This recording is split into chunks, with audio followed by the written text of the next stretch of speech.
For the thousands in attendance and the millions watching around the world, ladies and gentlemen, let's get ready to rumble!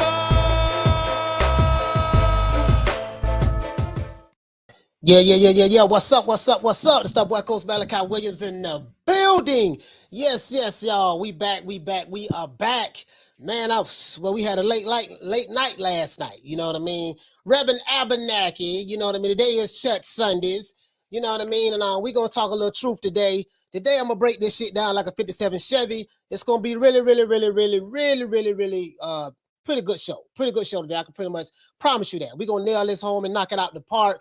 Salute to everyone who's watching this broadcast right now, watching this live show on Facebook and Twitter. Salute from Coach Malachi Williams and the Reverend Abernathy. Salute to everybody, from the New Media Today USA Boxing family. You know what I mean? Today is Church Sunday. Today is for you fanboys. You can repent today, and we will forgive you of your cardinal sin of fanboyism.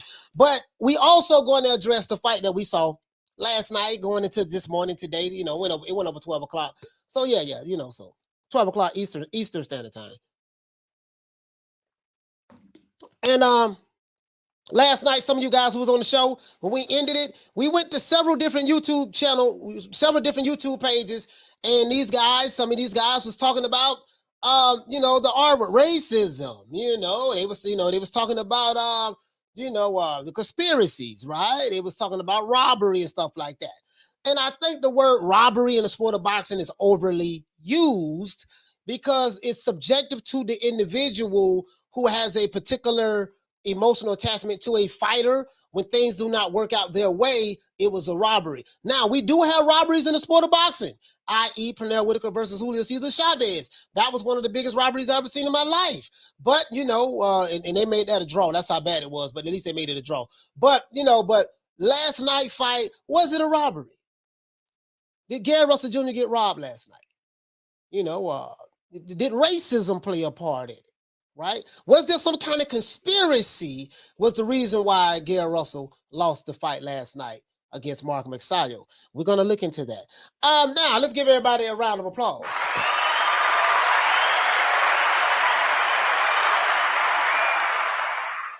If you're new to the channel, please subscribe to the like button. If you're new to the channel, please subscribe to the like button. Give everybody a round of applause, man. You know how we do it, man. And we're going to do this OJ the Jew Man style. I don't like that setting right there. Let me go back to the other setting. I don't like that setting right there, man.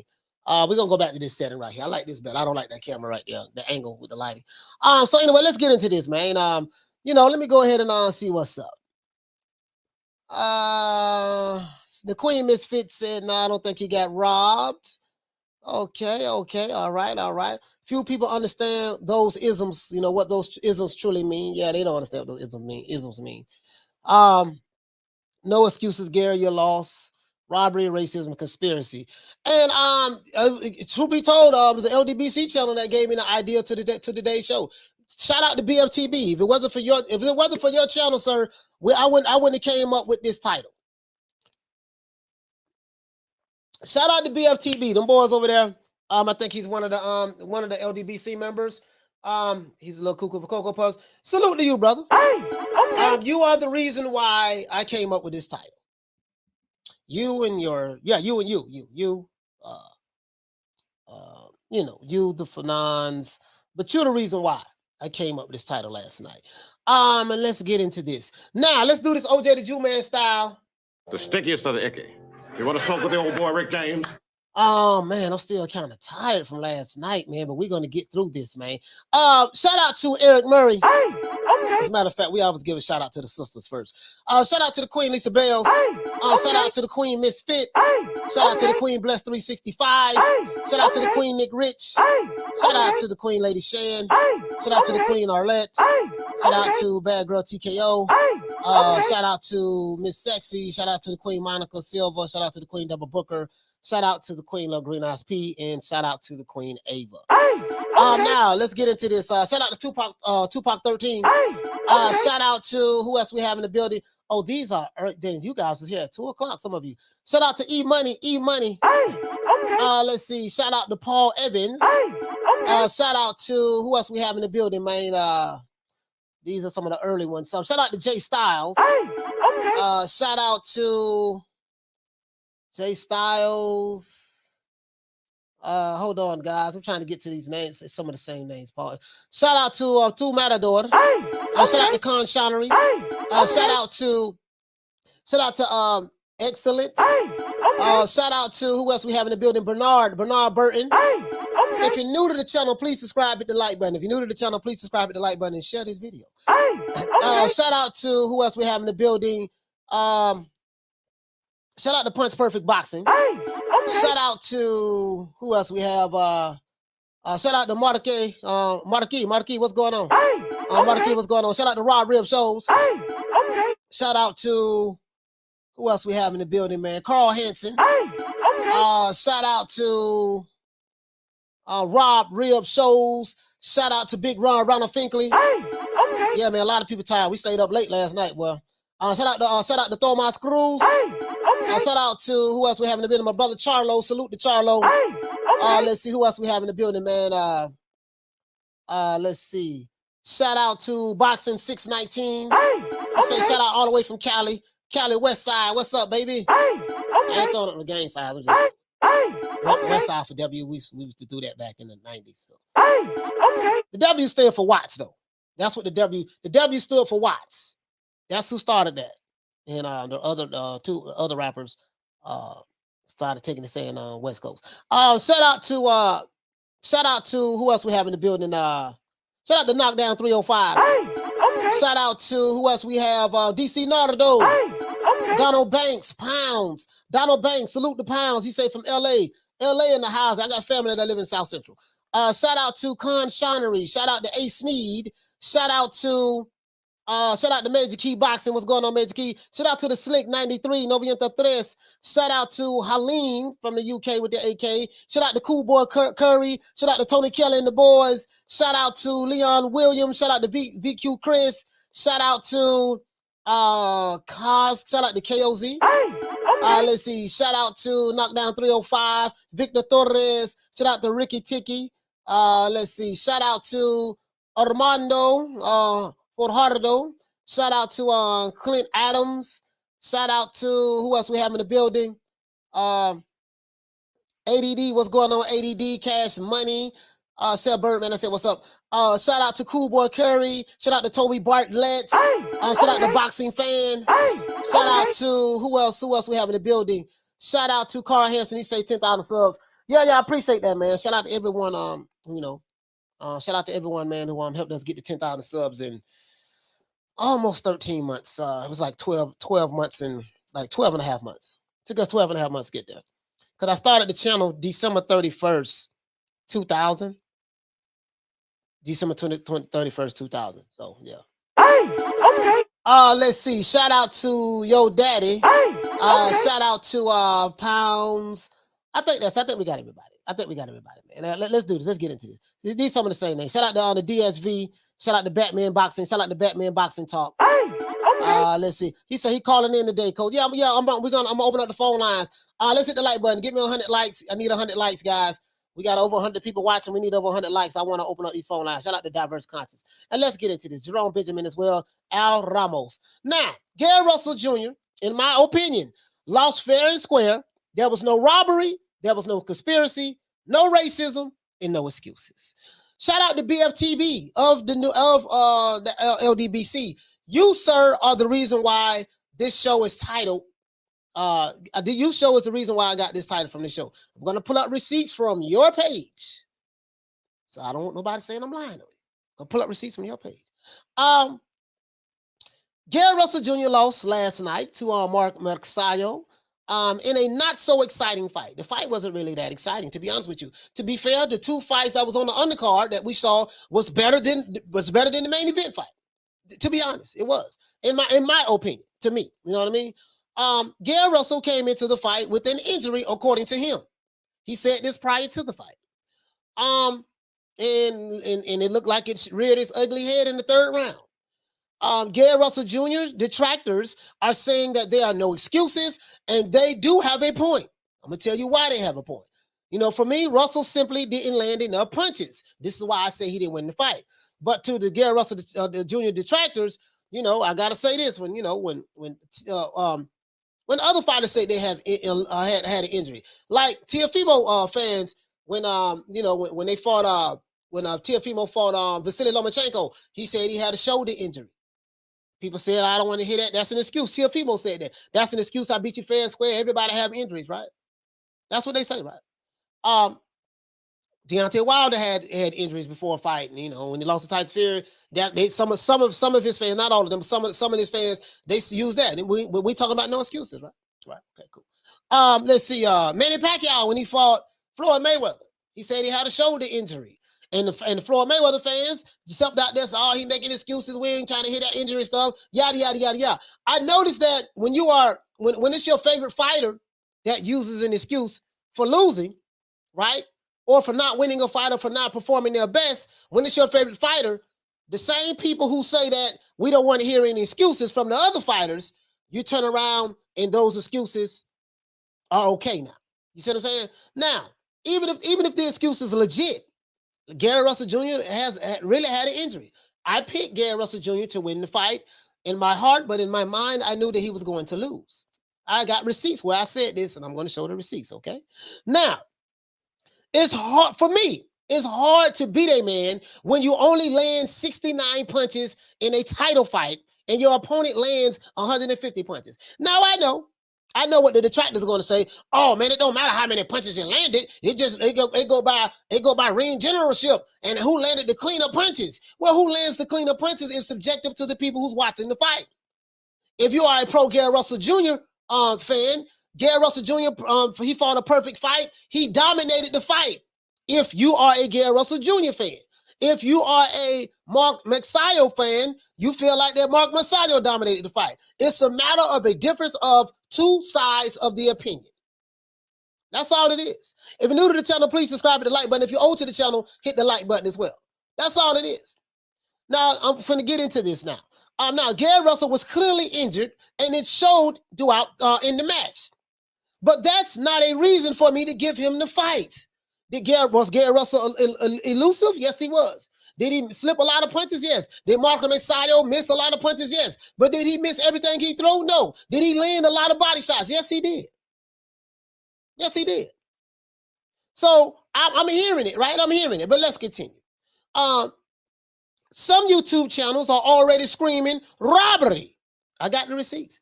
They're already screaming it was a conspiracy. Hell, even Gary Russell Jr. I'm gonna pull that up too, right? They're saying that it's a conspiracy against Gary Russell Jr. It's the WBC fault. They didn't say nothing about Al Haymon though, right? This is the PBC fight card. Al Haymon is black. Last time I checked, Gary Russell is black. So if it was conspiracy against him, what role did Al Haymon play into this conspiracy to conspire against his brother, his fellow black man, Gary Russell Jr.? Some serious questions, and we're gonna get to that right now. But the last time I checked, this was a PBC fight card, and Al Haymon was the boss of the PBC, right? So that means that the boss, he pays the referees, he pays the judges, he secures the venue, he put on the promoter, de facto promoter, PBC, he put the money up for the entire event, right? Okay. I'm asking questions I already know the answer to, but let's continue. Let's continue. So if it was a conspiracy against Gary Russell to lose, would that conspiracy come from the black man Al Haymon? Would that conspiracy come from the black man Al Haymon? Since we talking about conspiracies, right? Or does that not fit the narrative because he's not white or Hispanic, or because he's not anything other than what's going to fit your narrative? I notice how some of these channels they conveniently left Al Haymon out of the picture. Screen racism and stuff like that, but you forgot that this was a PBC card. Al Haymon is in control of everything. So if it was a conspiracy, how can it be a conspiracy without Al Haymon? Just food for thought, right? Just food for thought. Now, did the Al Haymon or the non-white man conspire to tear a muscle in Gary Russell Jr.'s shoulder? Gary Russell said he had an injury since 2008. it finally reared its ugly head. He said he got a tear in his shoulder. So for you to say that it was a conspiracy to rob Gary Russell Jr., then that means that those conspirators would have had to conspire to tear a muscle in his shoulder. Those conspirators, you're going to have to show me how those conspirators conspired to tear a muscle in Gary Russell Jr.'s shoulder. How did they conspire to make sure he doesn't fight for 2 years? How did they conspire to make sure that he was having some severe family issues that's going on with his family? Personal issues. How did they conspire for him to not have a trainer and have to train himself? How did they conspire, not train? How did they conspire to make sure that he missed weight and he had to go back and do reweigh himself again? He missed weight on the initial weigh-in. You're gonna have to show me how all of these conspiracies, how they was able to pull all of this off. That's what you're gonna have to show. Okay. Now, did Al Haymon or the non-white man conspire to tear a muscle in Gary Russell Jr.'s shoulder? Did the powers that be conspired to have Gary Russell struggle to lose weight or make weight at the weigh-in? Did Al Haymon conspire to have Gary Russell Jr. take a 2-year layoff from boxing? Did the powers that be have anything to do with Gary Russell having to train himself? After the fight, Gary Russell said, and I quote, he said, "I believe I have a torn tendon in my right shoulder." This is what Gary Russell said. He said, "I haven't competed in almost 2 years." This is what he said, right? This is what he said after the fight. He said, "This is what true champions do. I wanted to display my superiority regardless of the injury." And I did that. Gary Russell did a damn good job in this fight. It wasn't like he got beat up. But Mark Magsayo did not get beat up either. It really wasn't that good of a fight, to be honest with you. I gave him a boxing lesson. This is what Gary Russell said. "I landed clean whenever I wanted to." You did land clean. You missed some shots too, though. You missed some shots too, but you did land some clean shots whenever you did throw from time to time. But was it enough? He said, "I still was able to touch him at will." Russell said that he picked up this injury about 2 weeks ago. So you're gonna have to show me how the powers that be conspired to tear his shoulder 2 weeks ago before the fight, right? And he said he refused to not compete. So he had an opportunity to say, "Hey, I have an injury. I don't want to go into this fight. I have an injury. I'm going to need surgery," or something like that. He chose to go into the fight. So how did the conspirators, convince Gary Russell to go into the fight anyway? You're going to have to show that to me, right? Now, please believe, this is what Gary Russell said, "I will be back," he said. "I still want these fights, and I'm about to get my shoulder fixed, and we will be back." Russell also said that it was an old injury that goes back to 2008. And he said that he will request a rematch. Now, what I wanted to say is this. Did you notice what Gary Russell didn't say? Gary Russell did not say that white racism, white supremacy was the reason why he lost the fight against Mark Magsayo.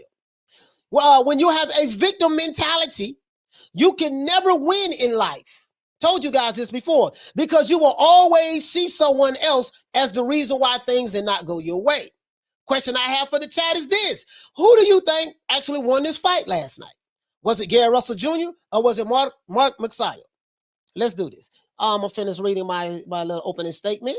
Let's do this, man. Shout out to Jay Styles, man. Hey, okay. For dropping that half for bam, dub on your boy. Hey, Leroy. Super chat received. Playtime's over, boy. He said, "Just a quick blessing on a blessed Sunday. Congrats on 10K, coach." Yes, sir, man. Me and the Rabbin Abernathy, we really appreciate that. He said, "Thanks for bringing us the best in the boxing community." I try to do my best. I am the most hated YouTube boxing community out there, but it is what it is. I don't mind being hated. Shout out to Drew for dropping that half for bam, dub on your boy. Hey, Leroy. Super chat received. Playtime's over, boy. Let's see. He said, "What conspiracy, coach? The WBC let Gary hold the belt and be inactive for years." Yes, they did. But that doesn't fit the narrative. We're not going to bring that up. That doesn't fit the narrative. He said, Gary said that the injury was from 2008 Olympics, but did not know it would affect him until 2 weeks ago. Question mark. Make it make sense. Bro, there's a whole lot of inconsistencies going on, but that's neither here nor there. I want to address, let's address this one by one. I want to address first the robbery. This is what we're going to do, guys. Today's show, we're going to address, let's write this down, the robbery, the conspiracy. We're going to address the robbery, the conspiracy, the racism, and the excuses. The robbery, the conspiracy, the racism, and the excuses. we're gonna address that, right? We're gonna address that one by one. This is gonna be a good show. I'm gonna body this shit like I normally do. The robbery, the conspiracy, yeah, the conspiracy, the racism, and the excuses. We're gonna address that. That's today's topic. And I'm gonna knock this shit out of the park, as usual.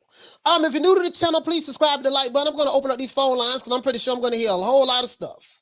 I'm gonna hear a whole lot of stuff from a lot of these dudes on the phone lines. I really am. I'm gonna hear a lot of stuff. Phone lines will be open early. Let me do this though. But before we do this, the Queen Carmen Serene said the lies. Let's see. Ronald Finkley said, apologies, I'm sitting in church, Reverend.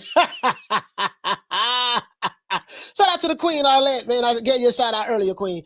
Ms. Diverse Conscious said, damn, 2008, and now he's speaking on it. Shaking my head. Let's see. Bernard Burton says, in a world championship fight, Gary knew he needed both hands. Yes, he did. Yes, he did. Donnie T says, Gary lost. He fought he fought at too fast a pace early and lost 2, 3, and 4. Then after he got hurt, he slowed it down and fought better. Okay, all right. If you're new to the channel, please subscribe to the like button. If you're new to the channel, please subscribe to the like button. If you're old to the channel, please subscribe to the like button. Con Shinery says, you are the most hated. If that's true, then you must be doing something right. Yes, there's a lot of them that don't like me, boy. A lot of them don't like me. It's some that do, but it's a lot of them that don't like me. And that's fine. I have no problem being the bad guy. Let's see, man. The phone line's going to be open. We have enough numbers, but let's keep hitting the like button as well. We up to 200 now. I'm going to open up the phone lines. But before I open up the phone lines, I have some receipts that I need to show you. It's very important that I show you these receipts, right? Because it's one thing to say something, right? It's one thing to talk about it, but it's one thing to show the receipts. Let's continue. Now, I'm finna break all this shit down like a 57 Chevy. It's going to be very easy. We're not going to be long, okay? I promise you, we're not going to be long today. Now, this is at 200. Now, these are the CompuBox numbers from the fight last night. As you can see, CompuBox punch stats. I heard one channel say that CompuBox don't mean anything. It doesn't mean anything. I had Gary Russell winning by a landslide. It doesn't mean nothing. Okay, don't mean that. That's what the brother said. It don't mean nothing, right? Okay, it's fine. Okay, now let's continue. Now, this fight between Mark Magsayo and Gary Russell Jr., it was not a really good fight. I would be lying to you if I told you that this was an exciting fight. It wasn't. The two fights prior to that was on the undercard fights was better than the main event, to be fair. Now, the only thing I really did find that was exciting was the way that Gary Russell Jr., his defense, the way he was slipping punches in the pocket, the way when he got into a corner and when Mark Magsayo tried to rush him and blitz him, he was able to maneuver out of there, give him the angles. Gary Russell Jr.'s footwork, in my opinion, now people talk about Vasily Lomachenko, his footwork and stuff like that. They talk about Usyk and stuff. But let me tell you something, man. Gary Russell Jr. got some of the best footwork in boxing, period. In any weight division. In any weight division. I don't care what the weight division is, from minimum weight to heavyweight and everything in between. Bro, Gary Russell Jr. footwork, second to none in anybody in boxing. Like literally, I'm saying to me, my opinion. You don't have to agree with it. Now let's look at the CompuBox. Let's look at the CompuBox.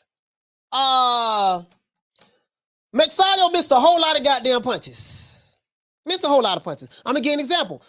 Okay, it's a total punches landed and thrown. Okay, we're not gonna look at the total punches landed. We're gonna go here, jabs thrown. Magsayo landed 4% of his jabs in the first round. Gary Russell landed 10%. So Gary Russell in the first round landed 2 punches, Magsayo landed 1 punch. I remember last night I said that first round, I don't know who you get that shit to. That was a swing round. How do you judge this first round? If one guy threw 22 punches, another guy threw 25 punches, but Russell landed 2 and Magsayo landed 1. Do you say, okay, well, you know, he landed 2 punches, he went around? Like, how do you judge that round? I have no idea. But let's continue. Round 2, Magsayo threw 33 punches. He threw 33 jabs. Sorry, but this is jabs. Sorry about that, this is jabs. So, you know, for round 1, you know, Gary Russell only landed 2 jabs out of 22. He was jabbing at first, right? This is the breakdown of it. Round 2, Magsayo didn't land no goddamn jabs, but he could have landed some power shots. Because right here, when you go down here, when you go up here, It talks about total punches landed and thrown. It talks about the jabs. It talks about the power punches. He didn't land any jabs, but right here, he landed power punches. 16 power shots, Gary Russell only landed 4. So when you look at it, right, let's break it down each time. Magsayo only landed 1 jab, but he landed 10 power punches in the first round. So, you know, if you're a judge, you probably said, okay, well, shit, you know, he landed 10 power punches. Gary Russell only landed 5 punches the entire fight. He landed the entire round. He landed 2 punches and 2 jabs in the first round, and he landed 3 power punches in the third round. So let's say the jab, he threw the right hand, landed that, and then the power punches came from his left hand. That's 5 punches he landed. The other guy landed 11 punches in that round. How do you score that? I'm trying to show you that it's not a robbery. Look how close this shit was. Magsayo landed power punches. He landed double digits throughout most of the fight, except the 12th round, except the 9th round, and except the 6th round. Double digits. And jabs, let's see, he didn't really land no goddamn jabs. And Gary Russell did not land 1 jab from round 4 all the way to 12. He didn't land a jab. Power punches, Gary Russell listen, every round Gary Russell landed single-digit punches. Every round from round 1 to round 12, Gary Russell landed single-digit punches. Does this mean he didn't win? No. Does it mean he did win? No. I'm trying to show you something. Now, if you go over here, Magsayo, from the first round all the way through the 12th round, he landed double digit power shots, except in the 12th round, the 9th round, the 8th round, and the 6th round. He was the aggressor in the fight, and even if there was even some moments where Gary Russell had him going backwards. You know what I mean? But what I'm trying to say is this: if you a judge, how do you score this fight? Gary Russell landed 69 punches. He threw 300, and he threw 323. These are the final punch stats. He threw 323 punches. He landed 69. Total jabs in the fight, he landed 11.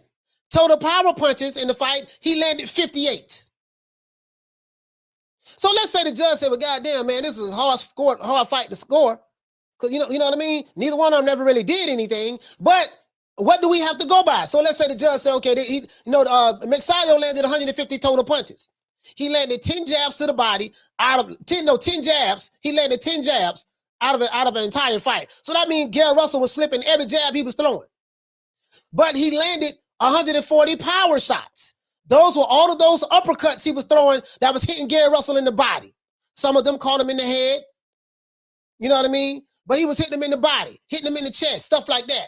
He landed 150 power shots, 140 power shots. So, as you can see, the score, the judge had it what? 114, 114. One judge said it was a draw. One judge said it was a draw. That's how close it was. Another judge had Magsayo up 115, 113, and the other one had him up 115, 113. This was a razor-thin close fight. Razor-thin close fight. Where is the robbery? Shout out to my brother Retro Boxing and Documentaries. If you're new to the channel, please subscribe to the like button. If you're new to the channel or old to the channel, hit the like button. Where was the robbery? 3 judges. One had it even. The other one had it 115, 113, 115, 113. Very close fights. Gary Russell, he showed a lot of good defensive prowess. He slipped a lot of punches. He did good. But just because he slipped a lot of punches and showed a lot of defensive prowess does not mean that he did enough to win the fight. Does it mean that it could have been a draw? Yeah, it could have been a draw, but you got to show me where the robbery's at. A robbery, this would be a robbery. This would be a robbery. A robbery would be Gary Russell Jr. Gary Russell Jr. landed, he threw 600 punches. He landed 300 punches. Magsayo threw 100 punches and landed 38 punches throughout the entire fight. Clearly that's dominated, and the referees come back and say it was a draw or Magsayo won the fight. A fight that close, how the hell you could say it was a robbery when neither fighter did a goddamn thing? One fighter did a little bit more than the other fighter. The other fighter could not do much of nothing because he had a shoulder injury. He told you before the fight, man, I got an injury. He told you before the fight, Man, I'm going through personal issues. You know, my family, my dad and my brothers and stuff. He told you before the fight, man, you know, I had to train myself.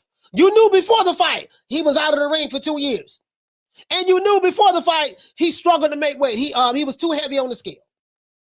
And I said this on the show yesterday. You ignored all of those mitigating circumstances. And now some of you are coming back saying it was a robbery. The fight could have went either way, dog. In my opinion, it wasn't no robbery. In my opinion, it wasn't no robbery. It was a garbage-ass fight. Let's be honest. Gary Russell Jr., Mark Magsayo was a garbage-ass fight. Nobody really did shit. Magsayo didn't know how to cut the ring off. He chasing Gary Russell the whole goddamn fight. Everybody in the world knew that Gary Russell had an injured shoulder. Magsayo did not know how to, did not even know how to cut the ring off to get Gary Russell in the corner so he can rush him and blitz him. Magsayo did not, he didn't win the fight because he did something hellified last night. He didn't really do shit. Let's be honest. The second coming to Pacquiao, Mark Magsayo, he didn't really do shit last night. But guess what? Gary Russell did less than what he did. So if one guy didn't really do shit and the other guy didn't do a goddamn thing, who you gonna say gonna win the fight if you're a judge? This guy ain't really do nothing. He was missing punches, but he did land some. Copy box, he did land 150 total punches. The other guy, he landed some jabs. He landed, you know, some power shots here and there, but he didn't really do nothing. He was basically just slipping punches. So he won the fight. Look at his ring generalship. Look how he was slipping punches. Well, he got hit 150 times. He got hit 150 times. You know, so I don't see the robbery. I don't see the robbery. I don't see the robbery right there. Shout out to Retro Boss in the documentary for dropping that quarter of a bam dub on your boy. Hey, Leroy! Super chat received. Playtime's over, boy. He said I was the only person at my brother's house that was awake after the fight. I'm just saying. So I think I debunked the robbery. The robbery. And then what you're gonna have to show me too, if it was a robbery, guys, if it was a robbery, you're gonna have to show me how it was a robbery. What was the motive? We're gonna go into motive when we go now into conspiracy. So now, in order for it to be a robbery, that means that there was a conspiracy before the fact. Okay? It's a conspiracy before the fact. So if it was a conspiracy before the fact, then that means that you had to have some conspirators. This was the PBC fight. Last time I checked, right? PBC fight card. Who is the owner of the PBC? The guy who all of these, some of these Alphabet Boy channels were praising, Al Haymon. He is the owner of the PBC. And he is a black man, last time I checked. So, the reason why I'm going to throw your race card out the way, see, I'm going to kill you with the race card. Because, shout out to BFTB, you are the reason why that this show is titled this show, sir. Talking directly to you, BFTB. Talking directly to you, sir, and your subscribers that's over there. Not all of them, but some of them that's over there. I'm talking directly to you. Now, if it was a conspiracy, you're gonna have to bring in Al Haymon, your savior, the guy who you said that was sat here on this earth to defend the rights of black fighters and other fighters of color. And fighters over there are making millions of dollars. They riding in Lambos with suicide doors, and they got mansions. You're gonna have to show me. You cannot exclude Al Haymon from being a part of the conspiracy to cheat Gary Russell Jr. if you think it was a robbery. No, you're not gonna get away with that. It's easy to blame Mauricio Suleiman, and you know I give 2 F's about Mauricio Suleiman. It's easy to blame the white man. I understand that, but you gotta point the finger at the PBC head guy in charge, Al Haymon. If you believe that it was a robbery against Gary Russell Jr., then surely you have to believe that Al Haymon played a part in it. The black guy. He conspired to rob another black fighter who fights for his company out of his championship belt for a non-black fighter. You're going to have to explain that to me. You're going to have to explain that to me. Going to have to go a little deeper than just telling me it was a conspiracy. I can go deeper than this now, but I'm going to show you something. I'm going to pass that. The conspiracy, I think we got that out of the way. I heard it all. Well, Gary Russell, he's very outspoken. He's fighting against the system. Gary Russell, he's the longest reigning champion, and they didn't want him to have the belt anymore. He was inactive. So when you say they didn't want him to have the belt anymore, who is the they? Put a name on it. Put a receipt to the they. Who is the they? Be more specific. Don't be ambiguous when you say things. I am not a low IQ guy. Yes, I only have a GED. A GED, to people who are not from the UK, a GED is the equivalent of a high school diploma. I only have a GED, but I'm smart enough to know that, wait a minute, this ain't making no goddamn sense. This ain't making no sense, right? And you're making Gary Russell Jr. look bad when you do this shit. Instead of praising him, say, man, he did damn good under the circumstances. He lost, but he did damn good under the circumstances. You're making him to be what? A victim of the system. A victim of the system, okay? There you go. So, so how you gonna do that? And how you gonna do that? If you're new to the channel, please subscribe to the like button, man. Don't forget to hit the like button. We're gonna open up these phone lines in a minute. You cannot exclude your black brother, Al Haymon. Now, I know what you're gonna say. Oh, man, coach, you there you go. You a coon. You Uncle Tom, you're a sellout. Yes, I know what you're going to say. Your go-to words. Coon, Uncle Tom, sellout. Coon, Uncle Tom, sellout. These are your go-to words. I know what you're going to say. But when it comes to the merits of what I'm talking about, I will body you on this. Now, I like Gary Russell Jr. I picked him to win in my heart, but in my mind, I said on the show that I do not expect him to win. He's going to lose this fight. I rode with him because, I say I'm going to ride with Gary Russell. I like Gary Russell. He's a good fighter. I'm going to ride with him. But I got the receipts on what I said. It's one thing to say it, but to show the receipts is a whole nother ball game. Now, let's continue. So we got rid of the conspiracy, right? Now, let's deal with the racism. So, BFTB channel and some of these other LDBC channels and affiliate channels, not all of them, but affiliate channels are screaming racism as well. You're going to have to tell me, why would Al Haymon, a black owner of PBC, why would he be racist against his own fighter? Al Haymon, this was a PBC fight card. They put the money up for this fight. They control the judges. They control the referees. They control everything that goes on in that venue. Promoters, that's what promoters do. Promoter have to pay for everything when they promote a fight. PBC is, they're not a promotional company on paper, but they are a promotional company, so to speak, de facto. They work through TBG, they work through Tom Brown and all that stuff there, but you get what I'm saying. So the racism, you're going to have to show me how Al Haymon was racist against his own black fighter. Somebody explain that to me. I'm not the smartest guy in the world, but just explain that to me. Explain that to me, sir. It doesn't fit the narrative. You're not going to be able to explain it because it doesn't fit the narrative, right? I don't shop by that. I don't shop by that, right? We don't shop by that. He said, oh my God, racism for this? Y'all got jokes. No, I'm going to show you the receipts because some of you think I'm just talking, but I got the receipts. I'm going to show it to you. I'm going to show it to you. I'm going to show it to you. Now, we don't knock racism out the box. Now, let's go to excuses. Now, the excuse is Gary Russell Jr. was injured. He had a shoulder. He literally was injured. Now, that's what he say. I don't have any proof that he was injured. I saw that he did scream and wince in pain, when he in the third round. When he tried to throw that on, throw his right jab, he did wince in pain. So I believe that he is injured. I do believe he has an injured shoulder. But do I have proof from a standpoint of I saw x-rays? I didn't see any x-rays of a torn shoulder. I didn't see any of that, but he said he was injured. Okay, so be it. He said he sustained this injury back in 2008. That was 14 years ago. 14 years ago. So he sustained this injury 14 years ago. Never decided to get surgery for it. Never decided to get it repaired. And right before he get ready to fight Magsayo, he re-injures it. Okay. So now what you're going to have to show me is that's still an excuse. I'm going to tell you why that's an excuse. I'm going to tell you why. Because he gave us a built-in excuse at the pre-fight conference. What did he say? Oh, man, I got an injury. He said that. Bernstein, or Al Bernstein, asked him some questions. Not Al Bernstein, but the other guy. What up? The black dude, the bald head. I forgot the dude's name. He said, hey, man, I know you're going through stuff in your family. I told you boxing is a whole lot of WWE going on. I know you're going through a lot of stuff in your family. Your dad had his foot amputated because of diabetes, I guess. He had his foot amputated. You had to train yourself. You didn't have a trainer. They were setting the premise up before the fight to let you know what was going to happen.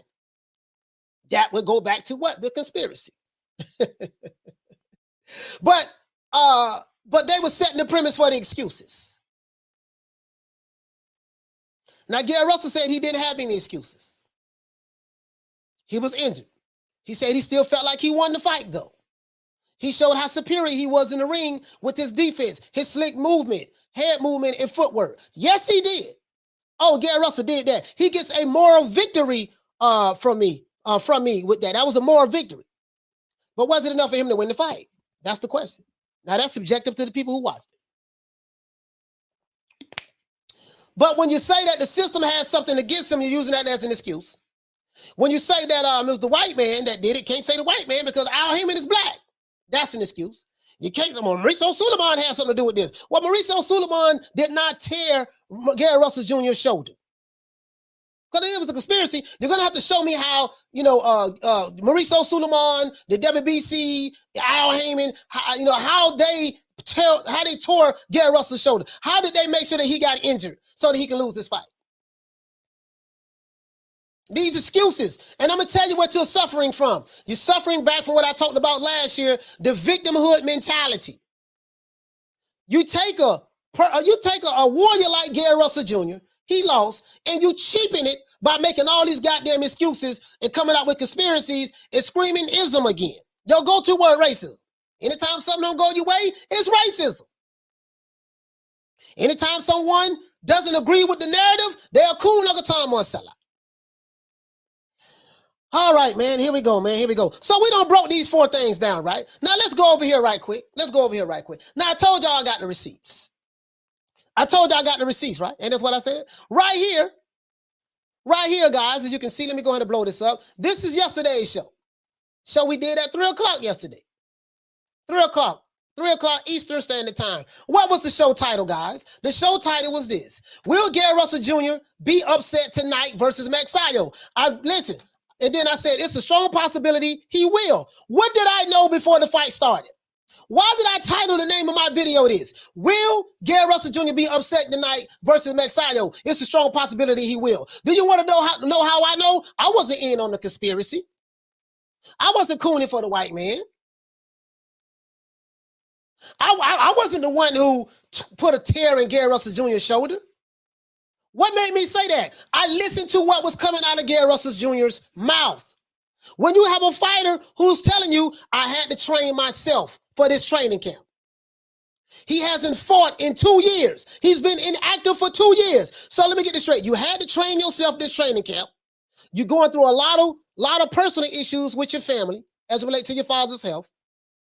You've been out of boxing for 2 years. Next month will be 2 years. So that's 2 years of inactivity. You have an injury. You have a torn muscle in your shoulder, right? All of that.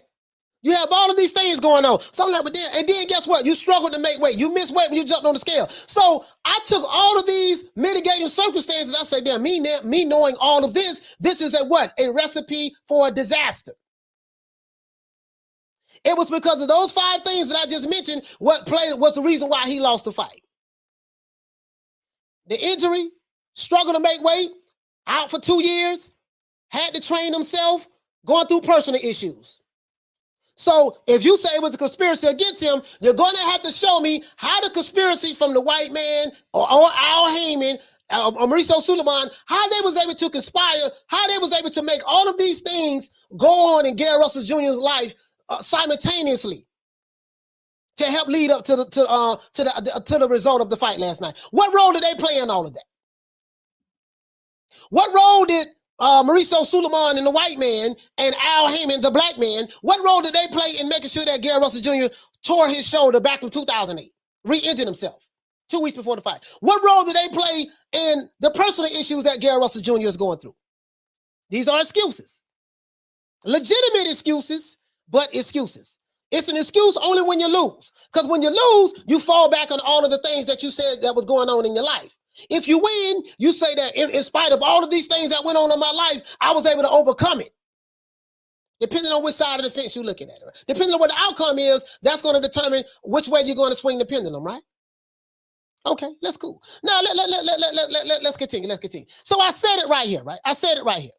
I said it right here. And in this fight, I broke down, and in this video, I'm not even going to play the video, but in this video, I broke down all of the reasons why I said it's a possibility that he would lose. As a matter of fact, someone called in, I think it was Hawk from Maryland, and I said, no, it was Batman. It was Batman. It was Batman Boxing Talk from DC. He called in, and right when he got off the phone, I said, man, you know what, man? I hear what you're saying, but you cannot ignore all of the other mitigating factors that Gary Russell is going through in his life. You can't ignore that he has an injury. You can't ignore that he's going through personal issues with his family. You can't ignore that he's struggling to make weight. He missed weight on the scale. You can't ignore that he had 2 years of inactivity. And you can't ignore that he had to train himself. I get it. I'm from DC. I got to ride with Gary Russell no matter what. I understand that. But just because you're from DC or wherever you're from and you got to ride with him, doesn't mean that was a conspiracy against him. Doesn't mean there was a robbery. Doesn't mean that, racism played involved. And doesn't mean that we're going to use these excuses. Because when Vasily Lomachenko said he was hurt when he lost against what the dude named Teofimo Lopez, they said he was making excuses, right? When Manny Pacquiao lost against Floyd Mayweather, he said he had a torn muscle in his shoulder. They said he was making excuses, right? When Deontay Wilder lost to Tyson Fury in his second fight, they said that he said he made up all these different conspiracies and stuff like that, and they said he making excuses, right? That's what we're saying. So it can't be an excuse for some and not an excuse for others because it's your favorite fighter or it's the guy that you was rooting for. That's all I'm saying, right? Now, that's the video I said today. Now, I told y'all I got receipts. This is BFTB. As a matter of fact, let's do this. Let's do this. Let me do this. This is BFTB. I said I got the receipts, right? I said that he's the reason why I came up with the title of this show. Didn't I say that? I think I said that. Let's see. Let me see, can I find some of this stuff? Let me see, can I find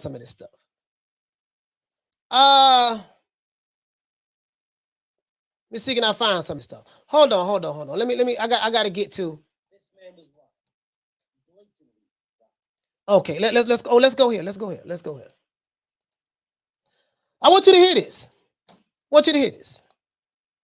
In the mandatory? Don't know. How this guy became the mandatory, I have no idea. I want you to hear this. You became the mandatory. He's questioning that Magsayo becoming a mandatory. This man was robbed. Blatantly robbed. All right, at the 1 minute and 16-second mark, he says that Gary Russell Jr. was robbed, blatantly robbed. Blatantly, meaning it was obvious it was a robbery. I just showed you the punch stats before the show started. I showed you the punch stats. Neither fighter really did anything. One fighter did a little bit more than the other fighter. It was close. 114. Two judges had a 115 and 113. Literally, that means it was a swing round where they just like, oh, God damn, we'll just give it to this guy. Blatantly robbed. All right, let's continue. Blatantly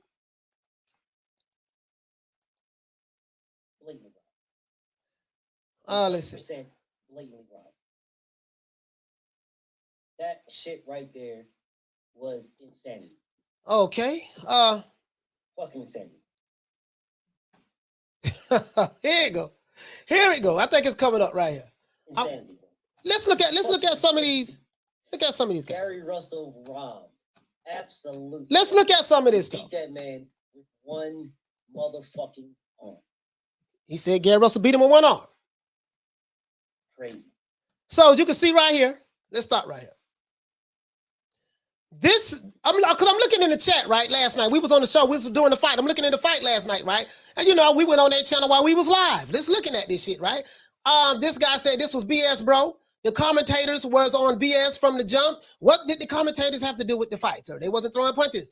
He says, I don't see him getting another shot because nobody want the smoke, okay? This guy here says that, he says, salute BFTB, Gary got robbed, okay? So that's why we got the robbery from. This guy here said, damn, the PBC some dirty MFs. So now by him accusing the PBC, he's saying they are some dirty MFs. He's saying that the Black-man Al Haymon had a role in robbing another black fighter. That's what he's saying right here. Because the PBC is supposed to be black owned, right? That's what they say. I mean, we know it ain't black owned, but you get, but that's what they say. All right, if you're new to the channel, please subscribe to the like button. So this other guy here say, F the judges, F the commentary. He say, F the judges, F the commentary, F everyone. This is what this guy says. This guy, he's really mad. He don't like no goddamn body. Let me blow this up a little bit. This guy right here, he don't like no damn body. He like the hell with everybody. Let me see. All right, this is too big. It's too wide. I gotta make it smaller. Gotta make it smaller again. All right, let me do this. So he mad at every goddamn body. Insanity, bro. So this guy right here, he says Magsayo know that he is going to get beat quick. Okay. You say a one-handed man shouldn't make it to the 12th round, and he gave him a boxing lesson. Now, I get what you're saying. You know, the one-handed man, Gary Russell Jr., shouldn't have lasted 12 rounds. I was saying the same thing. But just because Gary Russell went 12 rounds with one hand does not mean he got robbed. That's all I'm saying. Does not mean that was a conspiracy. Because if it was a conspiracy, then that means the black man, Al Haymon, would have had to conspire with the Mexican man, and Mauricio Suleiman would have had to conspire with the white man. Who some of the judges? If they were white, I don't know. Probably the judges was Hispanic. I don't know. See, it's easy to blow this shit up. It's very easy to blow this shit up. You know, but honestly, I feel like I'm taking advantage of you guys. You know, when I say you guys, not you guys in the chat, but these guys, I feel like I'm taking advantage of them at this point. You know what I mean? This guy right here says absolute racism. I want you to see this. This guy here was one of the reasons why I had put racism in my title. This guy say, Mark Stearns, absolute racism in the sport of boxing. This was a joke. Shaking my mother effing head. 100. This dude said it was absolute racism. BFTB said that it was a robbery. Some say, you know, the judges went against Gary just because the other guy threw more punches. So he's saying that there was some bias right there, right? This guy here said it was a robbery. You're robbery, Poppy, right? You know what I mean? So here you go. Here you go. This is what they saying. This is what they saying. Close fight, 115-113 by two judges. That means it was razor close. And one judge had it 114-114, but it was a robbery. And you still failed to show me the conspiracy. Black Al Haymon, Black Gary Russell Jr., black man conspired against another black man. The same black man who you said was the savior for black fighters in America, people of color in America, that was fighting the system. The guy who got over $500 million from a white company called White Allen Reed. And White Allen Reed was just bought up by McCreary out of Australia. That guy. Okay, all right. All right, let's continue. Let's continue. I got some more receipts. Hold on, no. I got some more receipts. No. They won't get off this easy today. Not today. Not today. They won't get off this easy today. What's good, YouTube? Here's your boy. Your boy, Blue Blood Sports TV. Your favorite YouTube channel, Blue Blood Sports TV, right? So tonight, the longest reigning champion in the sport of boxing. I know you love his voice. Lost his titles. That being Mr. Gary Russell Jr. I know you love his voice. Featherweight. All right, there you go. He finna get into it. You know he got to go in this soliloquy. He gotta read 20 minutes. You know, super featherweight champion of the world, Gary Russell Jr. Became a champion in 2014 from Baltimore, Maryland, with the deep disc waves in his hair, and he's chiseled like Ogun. He has he's from DC. He got to go through this long introduction for 30 minutes just to get to the goddamn point. Let's continue though. Let's continue. 30 minutes. 30 minutes. Everybody in the chat say, hey man, if you're new to the channel, please subscribe to the like button. I want to help open up these phone lines, man. I want to help open up these phone lines. Here we go. So now we go down here, right? Gary Russell lost, but did an amazing job with one arm. Now this one guy has come to the conclusion, he's came to his senses. This one guy said, man, he did an amazing job, but Gary Russell lost. He did good with one arm. He said he couldn't swing enough to score. This is what I said. I agree. The commentary was crazy. The commentators are always crazy. I told you that. This shit like WWE. The commentators, their job is to lead you into believing what it leads you to let you know who the favorite guy is based on what they say. If you think I'm lying, watch when Vasily Lomachenko fights and Tim Bradley is commentating. Watch what he says about Vasily Lomachenko. You know what I mean? Now, this guy here said, impressive considering his injury, but you can't win a fight if your opponent almost double your punches landed. Exactly. So this guy, Fruity Tooty, said the exact same thing that I'm saying. This guy said, I was pulling for the brother Gary, but he clearly lost the fight. This is what they're saying over here at Blue Blood Sports TV. If you go to BFTB, but now both of these guys are LDBC channels.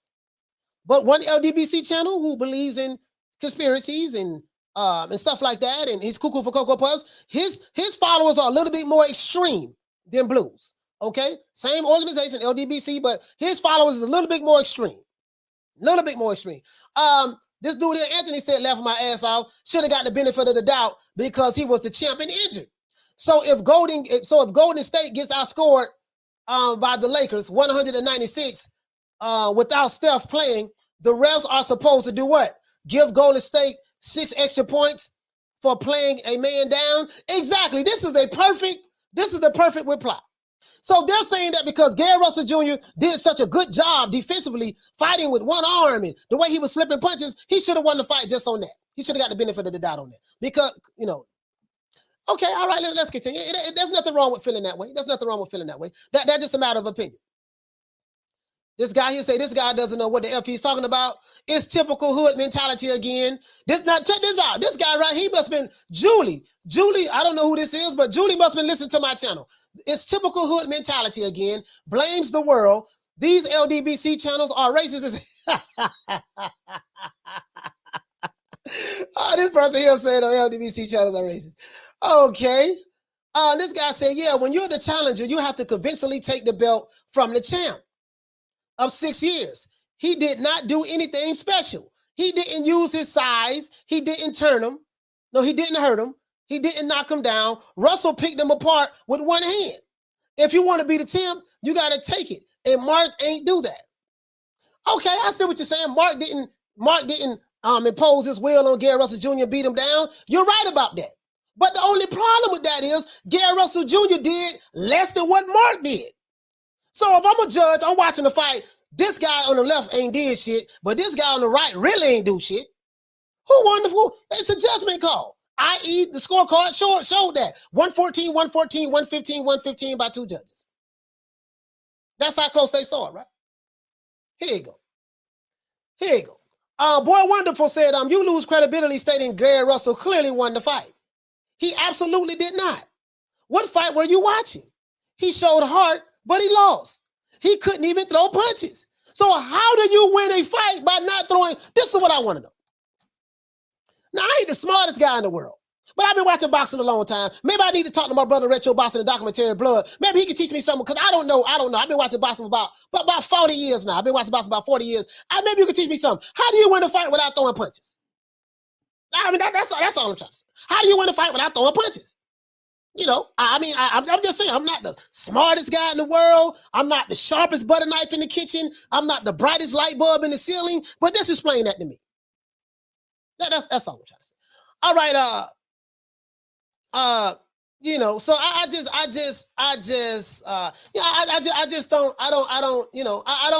don't get it. But let's continue. I'm not finished yet. I got some more receipts. That's Blue Blood. And if I let you hear what Blue Blood said, Blue Blood is saying that he clearly got robbed. This is this and this and that, yada, yada, yada, yada, yada. So he's saying he got robbed, and then he's saying it was a conspiracy to rob Gary Russell Jr., and then he's going to come with a motive. The motive is they wanted to get him out of the way. Okay, but why would Al Haymon, a black owner of a company, want to get another black fighter out of the way? Why would he join the white man, join the Mexican man, in order to discriminate against his fellow fighter that's black, look like him? The guy who you said was the savior of the people of color in boxing. He said, shout out to my brother Retro. He said, Coach, we can sit down and break it down. We both know Gary Russell did not do enough. Most YouTube uploaders don't know the science. Yeah, he didn't do enough. I'm just saying for me. And it was a garbage fight, but he didn't do enough. That's all I'm saying. That's all I'm saying. But it was a matter of opinion. You don't have to agree with it. Doesn't mean I'm cooning? No. Doesn't mean I'm Uncle Tommy? No. Doesn't mean I'm selling out? No. It means that I saw a fight. Gary Russell, Magsayo didn't do much, but Gary Russell did way less than what he did. So I felt like the guy who did a little bit more in the fight, who landed more punches, you know what I mean? He should have got the nod based on what the other guy did not do.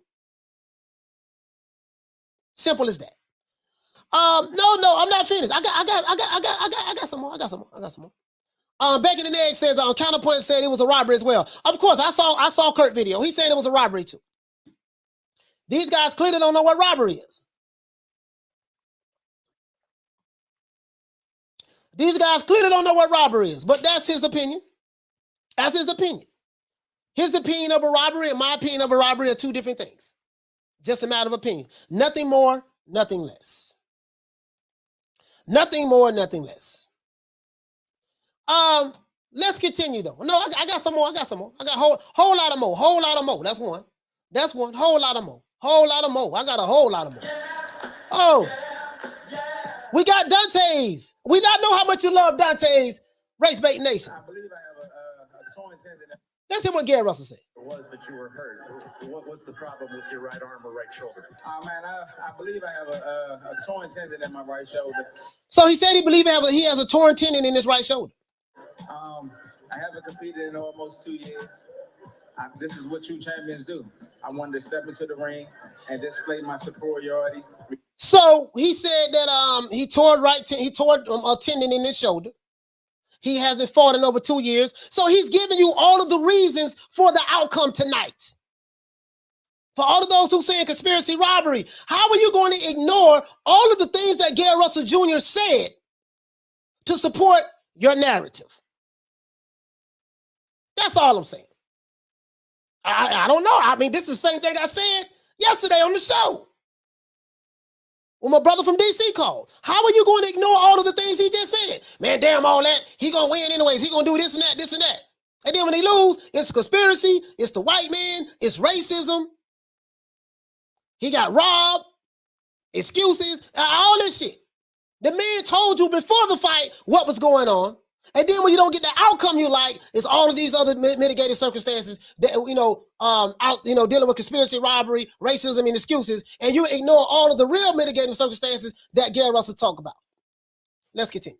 Regardless of an injury or whatnot, we did that. I gave him a boxing lesson. The whole way through. I landed clean whenever I wanted to. I couldn't use my right arm, but I was still able to throw effective shots and touch him at will. When did you know that you were impaired? At what point in training camp? About 2 weeks ago. So why did you go through with the fight? I'm a true champion. This is what warriors do. I fight regardless of what the situation is. Now that sound good. He asked him, he said, when did you find out that you had an injury to your shoulder? He said about 2 weeks ago. So Jim Gray said, why did you go along with the fight in the first place? He said, I'm a true warrior. That's what champions do. Okay. It sounds good from a moral standpoint. He's a warrior. He was injured. He had one arm and he went in there anyways, like a warrior. Okay. He suffered the consequences of his decision. If you knew that you had a torn ligament in your shoulder 2 weeks before the fight, you knew you was going into a fight at a tactical disadvantage, and you did it to try to prove that you're a warrior. When you haven't had a fight in 2 years, you struggled to make weight, you've been inactive, and you had to train yourself. Okay, that's fine. You proved to us you're a warrior. Let's give him a round of applause.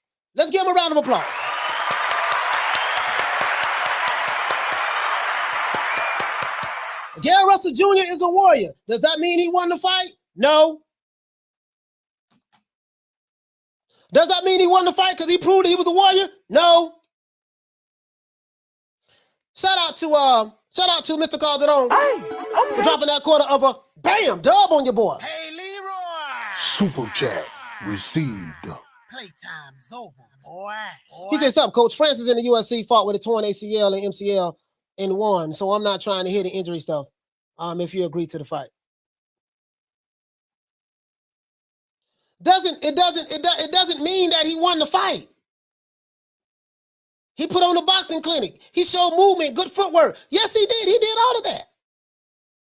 Doesn't mean he won the fight, though. That's a matter of opinion.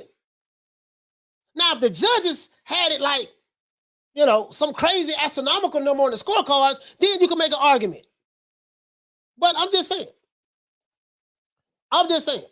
Miss Fitz says he knew he wasn't going to be 100% because of the injury, and don't be surprised if it's an upset. That's what he was. Shout out to Miss Fitz. That's what he was saying. True. So when I was getting calls from my brothers yesterday talking about Gary Russell Jr., and I said I went with him anyways, even though I knew he was going to lose. I got the receipt for that.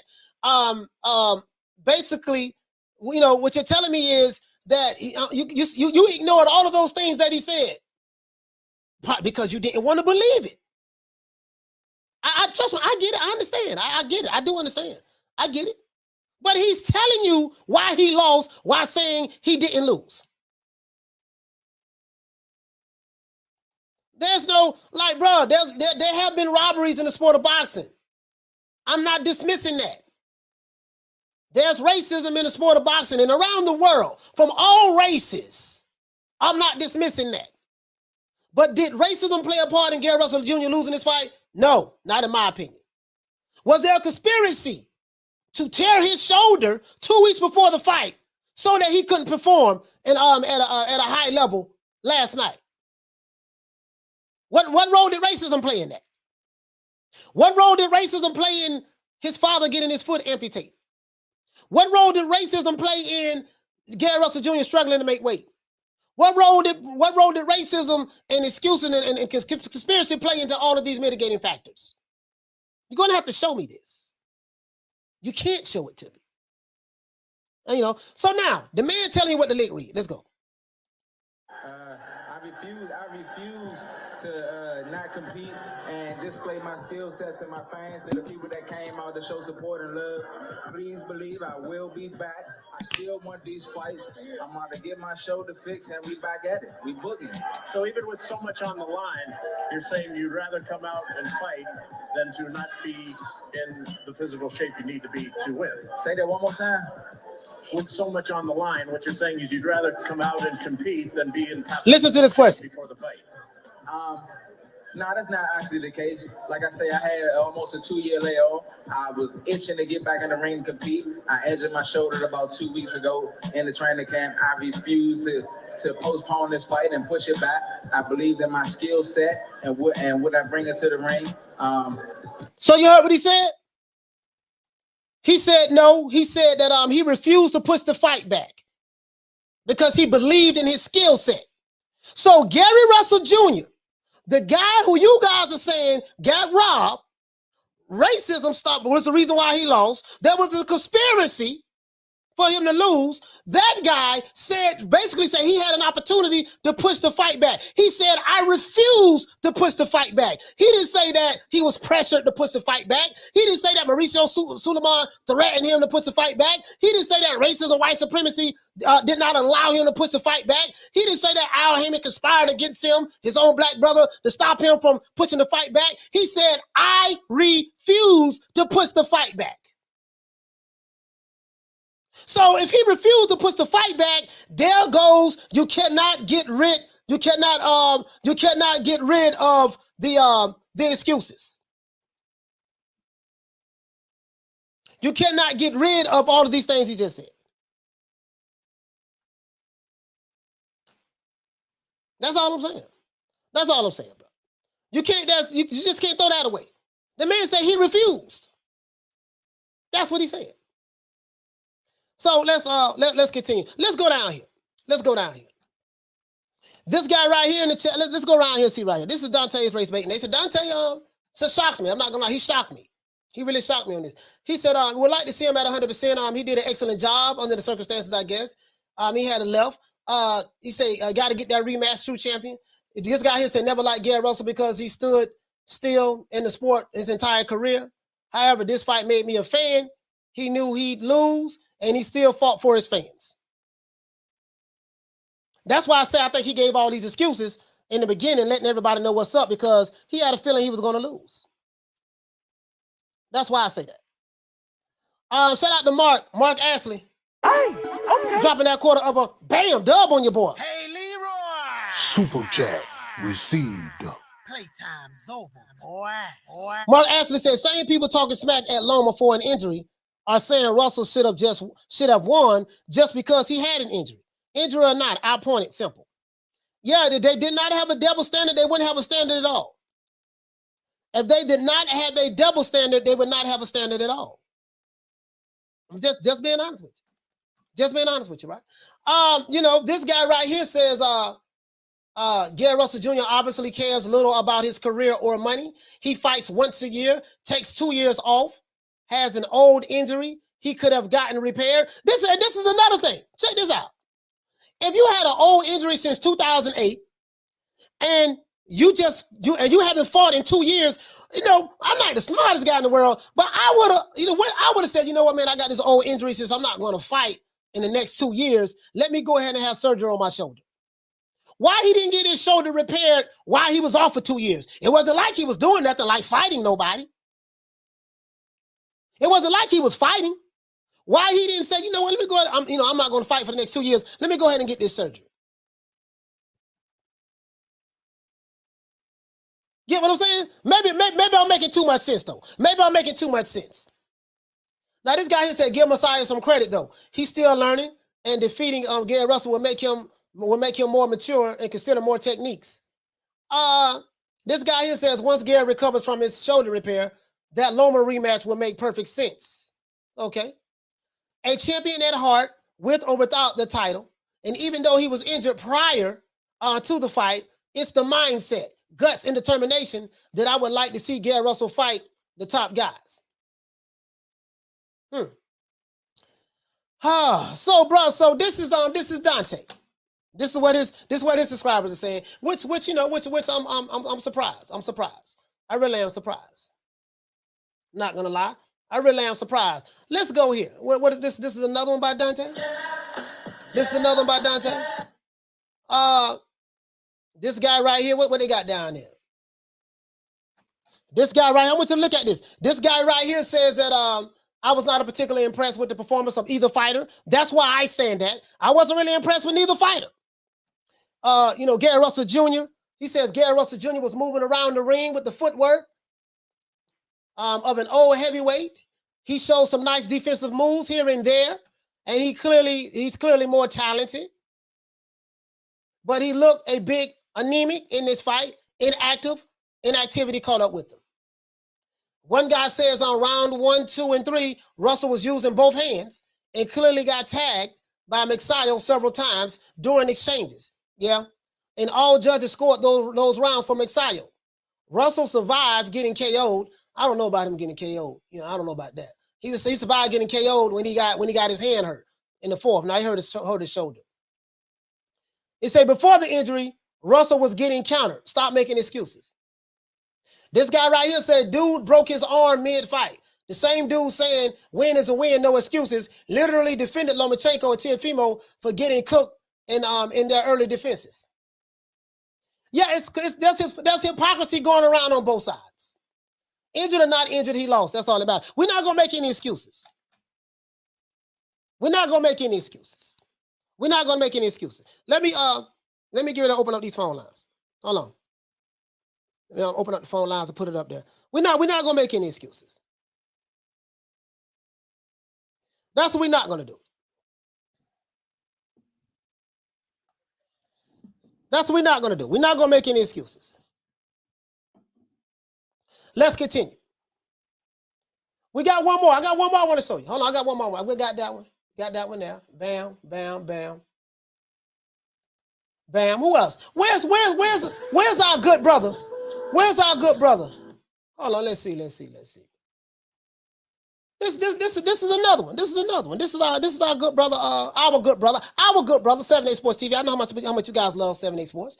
He says, I'm going to take this time and appreciate Mr. Gary Russell Jr. Okay. Brother here says, really hope to see Gary Russell more active. He doesn't fight enough. This guy here said Gary is a warrior. Whatever happened to take the belt from the champion? 7-8 salute OG. Nah, Russell lost. Injuries or no. He was still getting beat before the injury. Made a difference, yeah. This guy here said, don't forget to mention that he also said he's been having the same injury since 2018. He meant to say 2008. This guy here said it was embarrassing the way an injured Mr. Gary Russell was turning Magsayo. Remind me of Rigondeaux versus Casimero. You know what I mean? Only thing, Gary Russell was tagging Magsayo with the same left hand all night long. Okay. So the guy said, let's be honest, Gary Russell Jr. did well. Those scores reflect that in the fight. Was still super close. Should have been a draw. It could have been a draw. Could have been a draw, you know, however you want to look at it. You know what I mean? So, okay, so they, you know, they doing a little bit better than I thought it was. They wasn't, they wasn't screaming conspiracy or racism over there. Okay. They wasn't screaming conspiracy and racism over there. Let's look at the other one. Let's see. This is another one. Let's see. Hold on. Shout out to Ambitious Hustler. Hey, okay. For dropping that quarter of a bam dub on your boy. Hey, Leroy. Super chat received. Playtime's over, boy. He said Blue Bloods always read the whole essay instead of getting to the point, man.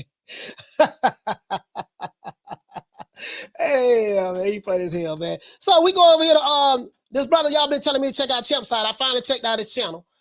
He said, well, you can't win fighting injured. Gary lost on the scorecards, not the fight. They were saying Magsayo was hitting Gary, but it wasn't landing as much as they were saying. But nevertheless, he lost. Okay. All right. Gary told us he was going to lose by announcing he's fighting injured. This is what this guy says. Gary Russell told us he was going to lose by announcing that he's fighting injured. Give Magsayo his flowers. Stop hating. There's a new champion. Okay. The question is, will there be a rematch or is Gary's finished? All right. So even Russell admit he lost due to the shoulder injury and inactivity. So basically, Gary Russell is saying that, hey, man, I had this injury. This is going on, yada, yada, yada, yada. He's basically telling you this is why he lost the fight. I don't know what's going on with the brother BFTV. It's something about his channel. Woo, boy, he got the craziest of the crazies over there. Let's see. This other guy says that Magsayo landed 150 total punches.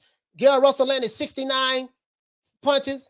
Magsayo clearly won. Also, Gary only injured his shoulder, not his feet. Okay. This guy said Gary looked like he lost. But let's be honest, Magsayo was swiping air most of the night. He was missing a lot. That is true. I definitely seen the upset coming as soon as he said he had an injury. And this is what I said right here. Will Gary Russell Jr. be upset tonight? It's a strong possibility he will. Soon as he said he lost, soon as he said he had an injury, that was it. But if it was any other fighter that these channels, if it was a fighter that they didn't like, let's say if it was a Joshua or Canelo or Dillian White or a Crawford or just any fighter that they may not like, they would say, hey, man, that ain't no excuse. He got his ass whipped. So, it's nice to know that some of these guys are, they just calling it the way it is. I kind of like that. I'm not going to lie. It kind of surprised me. You know what I mean? Not going to lie. Let's see what this one is. Let's see what this one is right here. Oh, this is another Champ Side. This guy right here, I'm showing you what the people are saying. He says that he showed more skills with one arm. He definitely schooled them. It was a little more difficult to set what he wanted without the right hand, but he did good. As much as I wanted him to win, I do believe they got it right. This guy says he wanted Gary Russell to win, but he believed that the judges got it right. This guy said, I felt Gary won that fight. He hit Mark with more cleaner shots. He made Mark miss a lot. Mark also slowed down as the rounds went on. Gary put on a boxing clinic, like he said, with one arm. Mark didn't land that many punches, like the punch stats said neither. So he's saying that the punch stats was lying. He said, I had it 7-5 or 8-4 Gary way. Mark, a decent fighter, but nothing special. Definitely not the second coming of Pacquiao. Okay, that's what J. Doug said. Okay. You got to see Misfit over here. Misfit over here said facts. And he said it was why I went for the upset. He told us what was up. I did not look at it as a robbery, but he did really good considering he only had one arm to work with. He probably need the money after being inactive for so long and going through so much, but he'll be back. Okay, that's good. Misfit had, she dropped a little something over there. Big Hawk, Arthur Hawkins over there, Big Hawk over there. He said it was funny to me how Tank Davis in his last fight won via using one hand. Gary Russell, who called out Tank almost every day during the promotion, all of a sudden now, he's fighting with one hand, one arm really, and with one hand, he won that fight. He won. He said, he won that. Would have been all he was talking about. Yeah, this is what I was saying. I get what you're saying. If Gary Russell would have won the fight, he would have said, man, I had a broke arm, my shoulder was messed up and everything, and I still pulled the fight out. This guy says, I think it could have been a draw. And I agree with that. It probably could have been a draw.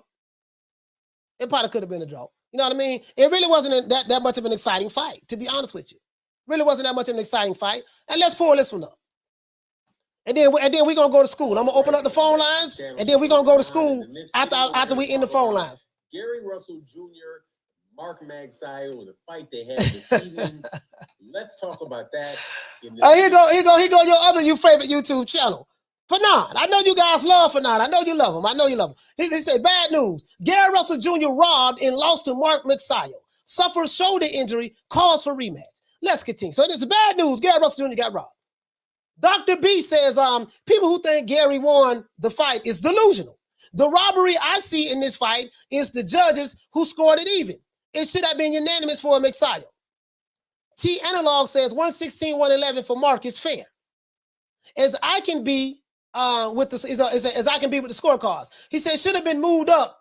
He said he should have moved up or been more active.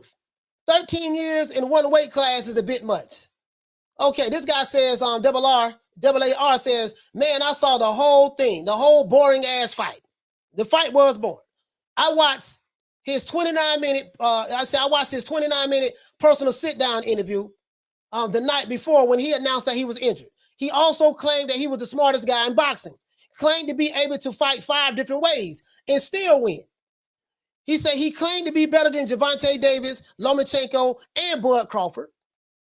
Then he missed weight, fights after a 2-year layoff with one arm, told Jim Gray that he was told to have his right arm fixed in the amateurs, but he refused to do so. Not too smart, obviously. Obviously, he needed the paycheck. Fight stats said he landed half of his punches, half the punches of his opponent. He was backing up all night, running and escaping out of corners. Yes, that is true. Guy trying to survive, period. Yes, that is true. That's what I saw. I saw a guy trying to survive in the fight. Never saw him coming forward all night. Placeholder ex-champ. If he's so good, how come he never challenged anyone at 130? Okay, this guy's is talking about 130 now.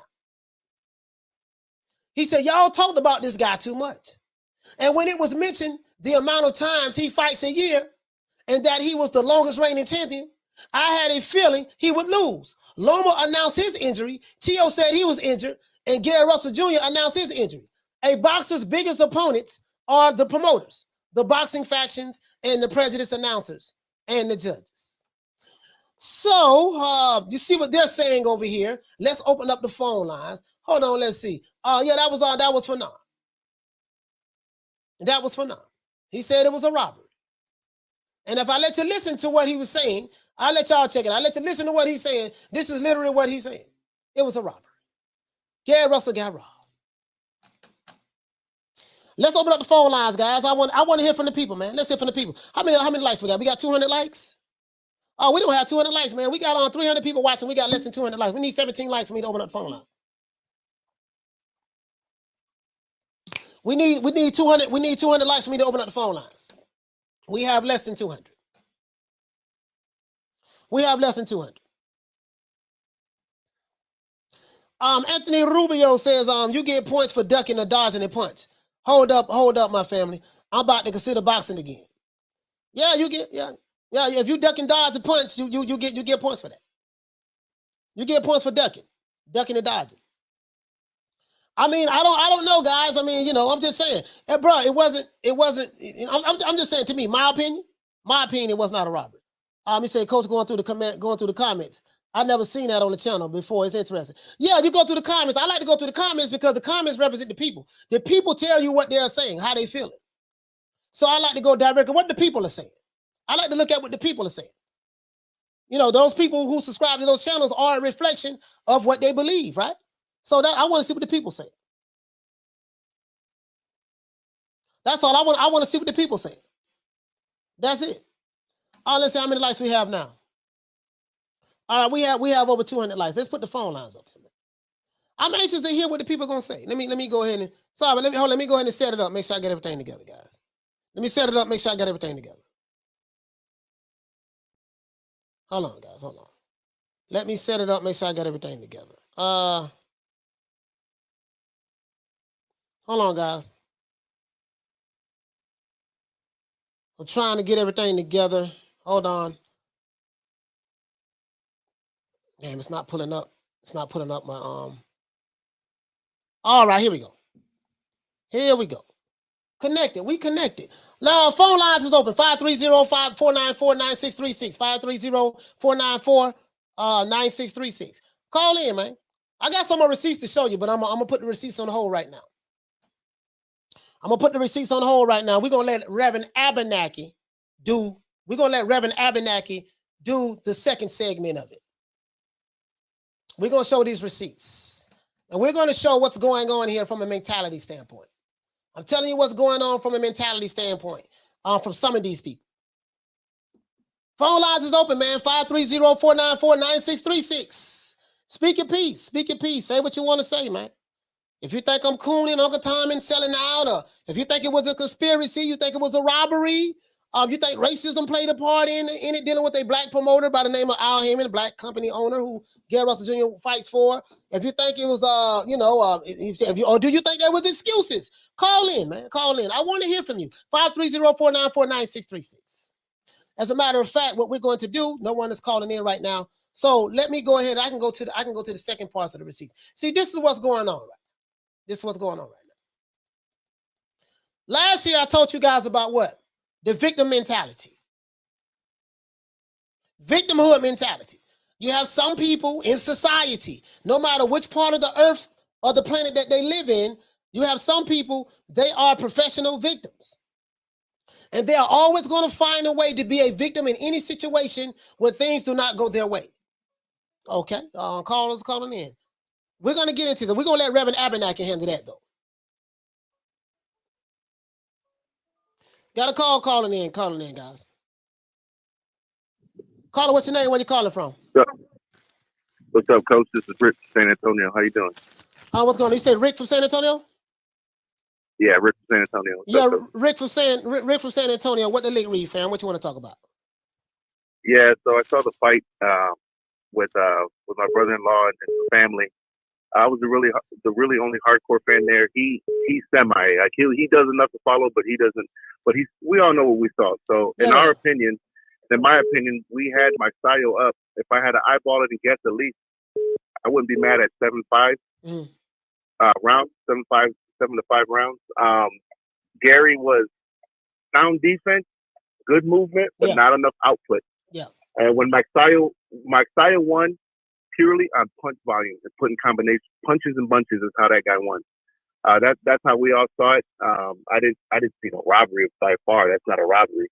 You can disagree with it, of course. Maybe one judge had it 114, but we had Magsayo winning that fight. You got a guy like Gary coming off a 2-year layoff, missed weight, then you got a shoulder injury. That's a combination of factors that's not good.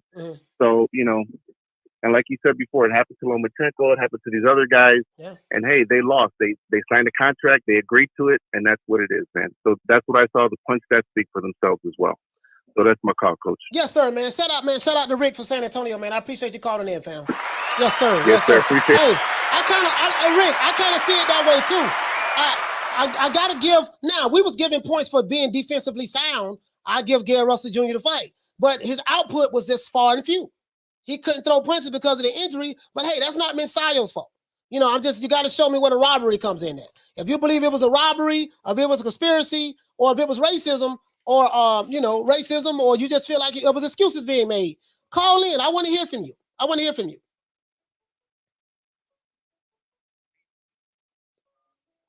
Hold on, guys. We got another call calling in. Caller, what's your name? Where you calling from? Hey, what's going on with you? What's going on? What's your name? Where you calling from? My name is Vinny. I'm calling out of Vegas. You calling out of Vegas? What's your name again, brother? Hey, I just wanted to say, man, I love everything that you do. I mean, you're so prolific.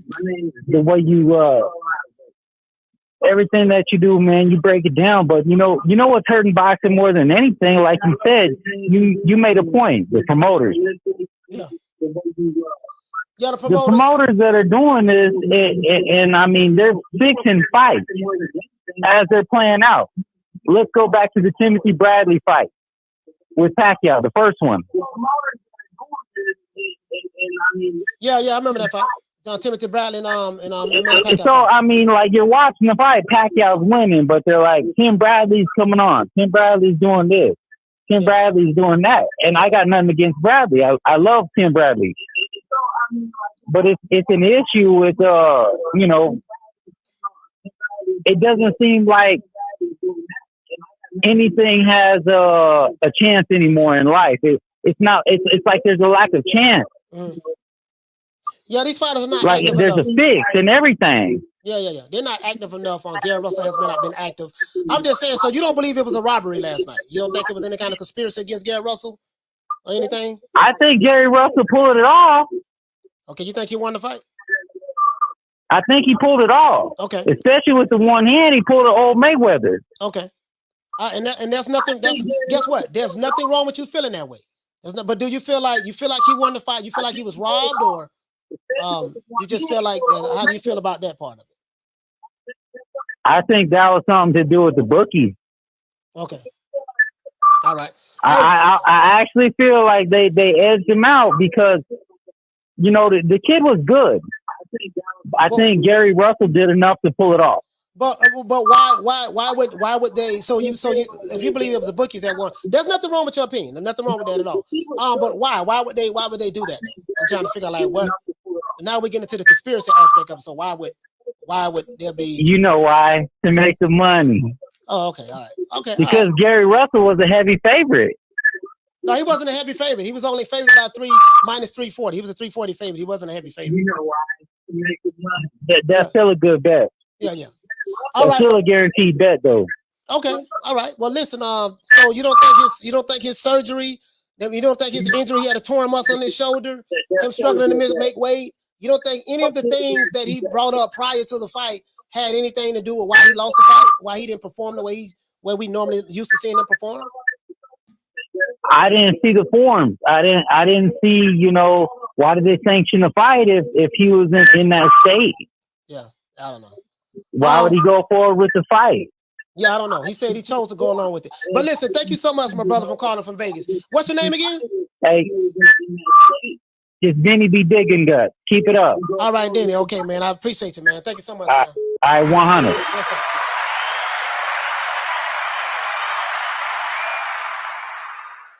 Got another call calling in, guys. Hold on. We have another call calling in. Caller, what's your name? Where you calling from? What up, Coach? It's Batman Boxing Talk. Batman Boxing Talk. What's going on, fam? What the league read, brother? What you think about the outcome of the fight? Well, I had to call back in after yesterday. Mm-hmm. But I honestly thought that Lil G did enough to pull the fight out. But I don't think it was a robbery. I definitely think that the injury made the fight a lot closer. Yeah. And I'm not mad at the decision. I will say this though. I think politics did come into play because I do believe that if Gary Russell was Tank Davis, or if he was one of those fighters who had a bigger name as far as someone who brings in a lot of money, I think the nod would have went in his favor. Now, I will say this, Coach. The commentators were one-sided. Oh, kept bringing up with Mark. I had the volume on mute. I did not hear any of the commentators.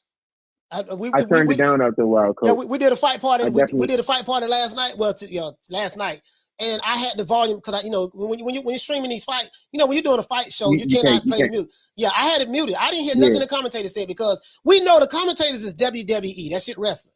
Their job, based on what the commentators say, they're telling you, they're projecting on you who is supposed to win the fight. Who they feel is supposed to win the fight. And they definitely were doing that last night, Coach. And then the thing that kept, if you go back and watch the fight with the commentary, you'll see where the commentators, like say in between rounds, where they were they were trying to show where Mark Magsayo might have been doing something, and all of the replays that they were showing, they couldn't find these punches that they were saying were landing. And I think a lot of times that persuades the crowd to say who did this or who did this, who did this or who did that, because a lot of fans aren't diehard like we are, where we understand the street science.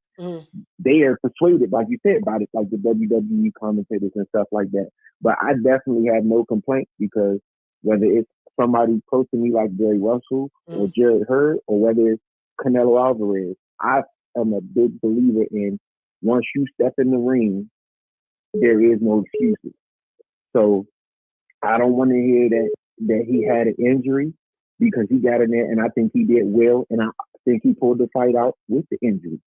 But like I said, the fight was close, and I'm not mad at the decision. Congratulations to Lil Manny Pacquiao. But yeah, that's a joke. Yeah, Lil Manny Pacquiao. Boy, that man ain't nowhere near Pacquiao, man. I mean, let's be real, bro. I mean, let's be. But you know, I said that purposely. That's what they trying to portray him. Because he. I mean, that's a marketing ploy. Because he's from the Philippines. Just because he's from the Philippines, don't mean he's a little Manny Pacquiao. He didn't listen. He didn't know how to. It's the whole thing, though, Coach. It's the Philippines. He trained by Freddie Roach. I think he's promoted by Manny Pacquiao. So it's the whole, the whole thing where they trying to build, it's the new Manny Pacquiao. And that's one of the things the commentators kept saying to try to push their narrative. But I definitely think the fight was a whole lot closer than what they tried to make it seem. But I mean, I'm not mad. I mean, but the judges reflected how close the fight was. Remember, one judge had it 114, one judge had it even, and two judges had it 115, 113. So it was literally one round. That was a swing round. One round. That could have been one round. That fight could have easily been a draw.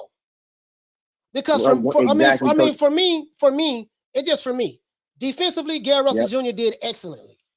On a scale of 1 to 10, I'll give him a 20. Couldn't do enough offensively. He didn't do nothing offensively. So for me to give it to him, I'm like, okay, what was he doing offensively? And he didn't do nothing. He didn't really do much. When he did let his hand go, he landed some. He landed some cleaner shots, and he missed some. Magsayo, I gave him credit for going to the body a lot, because he couldn't really hit Gary Russell in the head. He went to the body a lot. And that's where his offense is coming from, those body shots, because he was looking like shit when he was trying to hit him in the head. So I'm gonna say this, Coach, and I'm gonna leave on this note. Us as boxing fans, we have to stop this robbery narrative. And this is coming from somebody who's close to Gary Russell in the DC area. We have to stop this robbery narrative every time there's a close fight that doesn't go the way that you want it to go. It's not a robbery. He lost a close decision, and that's fine. Yeah. Coach, I appreciate you as always for having me, man. Yes, sir, man. I'm watching the rest of the show. Shout out, man. Shout out to Batman Boxing Talk calling from DC, man. I appreciate you, fam.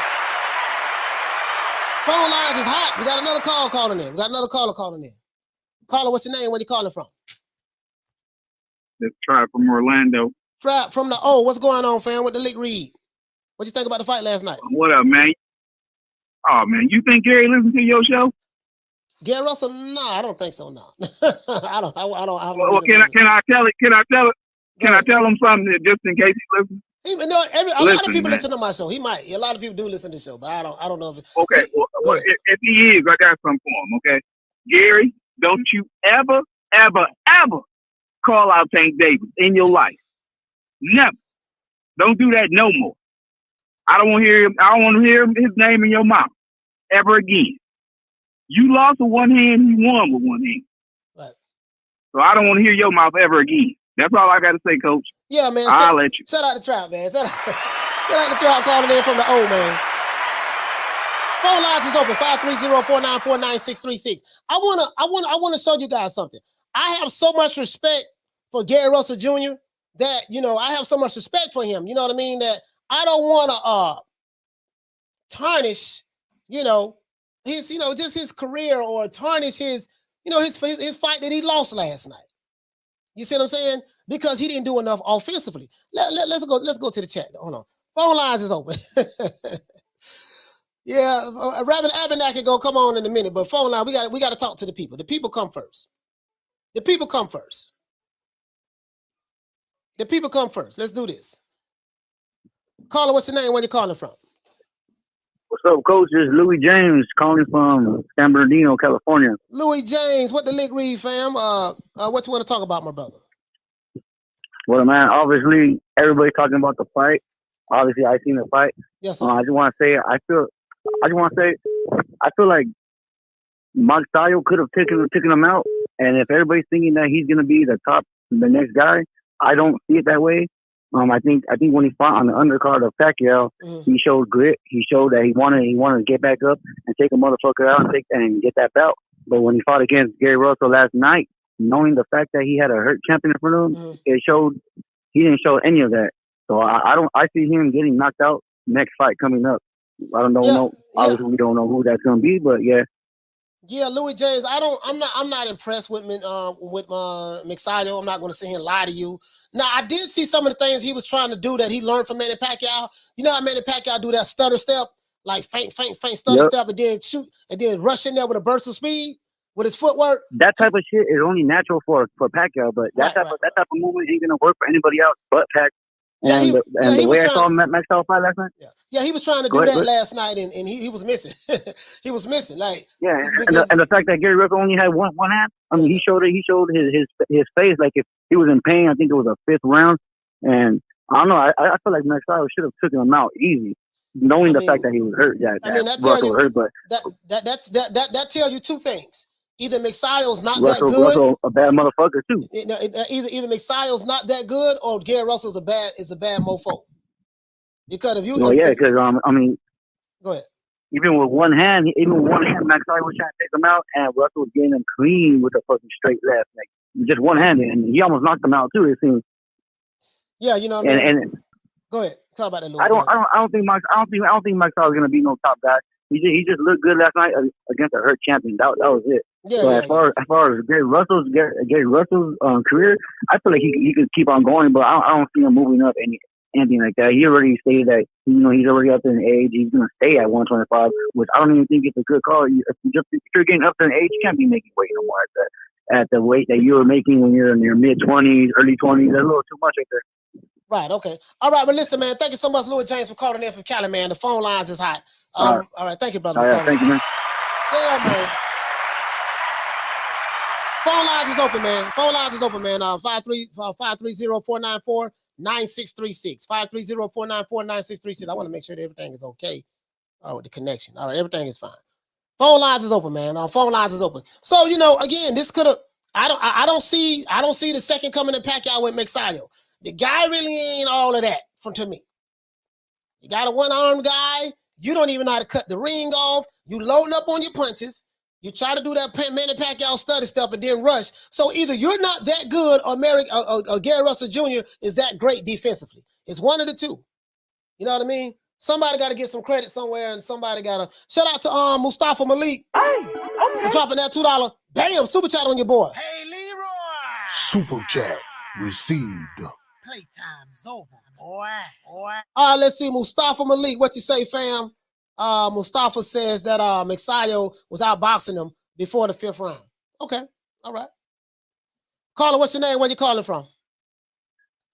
Coach, what's up? This Hulk from Maryland. Hulk from Maryland. What the lick read, Hulk? What you want to talk about as it relates to the fight last night? What you think about it, bro? You think it was a conspiracy, robbery, racism, or excuses? What you think it was? Okay, first of all, if it were pay-per-view, I would have wanted my money back. Yeah. Second of all, I want my time back because it's like this. Everybody congratulating Gary Russell for fighting with one hand.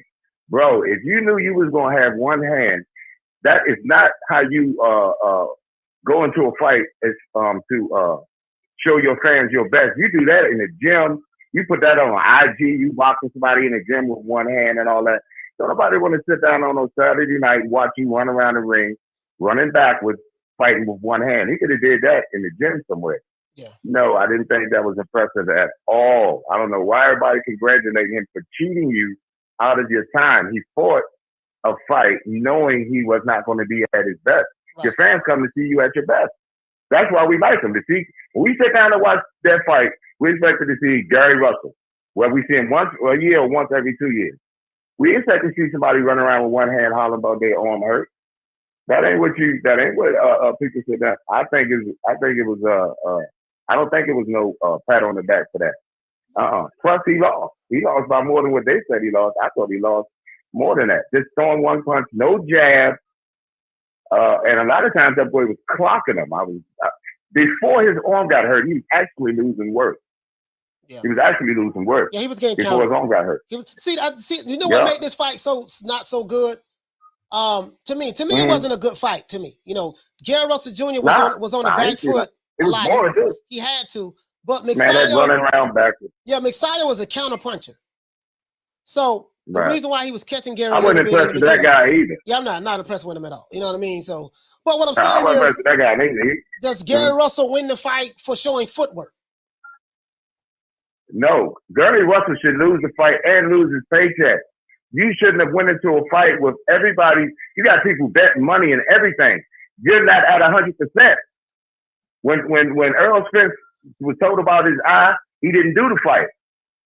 Because if he went in there and got hurt, you know what I'm saying? That's cheating your fans. You think all the fans are congratulating him for cheating them. That's like going to buy whatever you buy, a Happy Meal. They give you just a hamburger and tell you we keeping the rest of your money.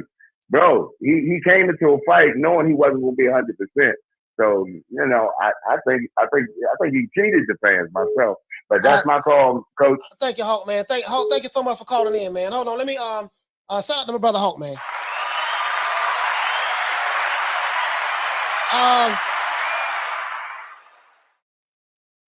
Caller, hold on for 1 minute. Cheat says, he said, Coach, you were praising Magsayo the other day. That was Friday. When you saw one of his knockouts. I saw 4 of his fights. The knockout that I saw was a fight that he was losing. He got knocked down and he ended up knocking the guy out. So he say, so he does have some sort of talent. Fight makes styles. Styles make fights. Yes, I never said that Magsayo did not have talent. I did praise him the other day for showing grit. And when he got knocked down in the fight that he was losing, and he ended up knocking the guy out. Now, what he did in his last fight, what he did in his fight in the past, and what he did last night is 2 different things. I'm judging Magsayo based on what I saw on a fight-by-fight basis. Last night, did he do anything spectacular? No, he didn't.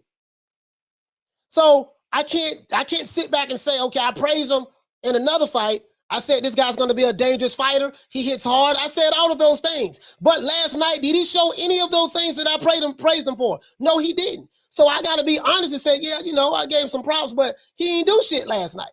Because he didn't do nothing neither. He just did a little bit more than the other guy who wasn't doing anything. So Teach, I hope I cleared that up for you, brother. Caller, what's your name? Where you calling from? Caller, what's your name? Where you calling from? Hello? Yes, caller, what's your name? Where you calling from? Give me. Jose Severino. Where you calling from? Jersey. Jersey? Yeah, I want to add to the Magsayo and Russell Jr. fight. Go ahead. How do you feel about the fight last night? I want to ask first the angle of Magsayo, like also his trainer, Fred Roach. Like, to me, I don't know what Fred Roach is doing with that boy because his IQ is really low. Like, he didn't know what to do when Guy Russell, hurt his arm. His shoulder. Mm-hmm. Like, he didn't know what to do because before that he was connecting to the body and making some progress. But right after that, like, he didn't know what the hell to do. He didn't know what to chase him, and people were saying like he's the second coming of Pacquiao. But to be honest, he's not. Like, he's better limited. His IQ is low. His punches, they're kind of good, but they're not like top level. Like, I don't see nothing special on this guy. So he got lucky on his decision. But also, I think that Russell Jr., because of his ring rust and being out for a long time, that me as a boxer, I can tell you that it generates a difference because, like, once you hit someone, it's not the same as a back. So, like, your body won't react the same. So all that ring rust and all the time being out, and because he got hurt like so simple, like, and I think because also he was saying to me it was an excuse, but he was hurt on the fight. Yeah, he was clearly hurt, and then he re-injured that shoulder in the 3rd round because he screamed like when he hit Magsayo threw a straight right, and I think a right hook or something, and I think Gary Russell like slipped it and he countered. And when he threw his right hand, his right he jab, countered. he screamed. He was like, ah, like he was like in pain, and he dropped his arm down a little bit. He acted like he wanted to go down, but then when he backed up. Yeah, he backed. Yeah, he started, I thought it was a knockdown. Yeah, he almost went down. They almost took a knee, but then when Magsayo rushed him, he got back up, and Gary went to. I was impressed with what he was able to do under the circumstances, but just because I was impressed doesn't mean that he won the fight. That's all I'm saying. It wasn't a robbery because look how close it was. Look how close it was. No, it wasn't. Look how close it was. You know what I mean? No, I wasn't. Hey, but listen, man. But what's your name is again? What's your name is again? I want to get your name right. Jose. Shout out Jose, man. Shout out to Jose, man, for calling from Jersey, man. I appreciate you calling in, fam. Yes, sir, man. Good call. That was a good call. Good call. So that's all I'm saying. That's all I'm saying, man. So that's how I look at it. That's how I look at it. You know what I mean? Like it wasn't that. I think I'm gonna tell you why the fight wasn't as exciting as I thought it was going to be. Magsayo is a counter puncher. He's a counter puncher. He depends on you to throw your punches so that he can counter whatever you're throwing. Because Gary Russell wasn't engaging Magsayo, stylistically, it made it a boring fight. So now he had to try to go forward and try to get him out of there. And Gary Russell Jr. is a superior, more of a superior fighter than Magsayo, especially from a defensive standpoint and footwork standpoint. You see what I'm saying? So that's what it was. That's what it was. He's a counter puncher, and he was trying to land his shots, and that's what it was. You know what I mean? So I wasn't impressed with neither fighter. I wasn't impressed with Gary Russell Jr.'s performance last night from an offensive standpoint because of his physical inabilities, and I wasn't impressed with Magsayo last night. Now, Magsayo may fight somebody else, and he may look like Manny Pacquiao times 10. But last night, he didn't really look like much of nothing to me, and Gary Russell Jr. looked way less than Magsayo.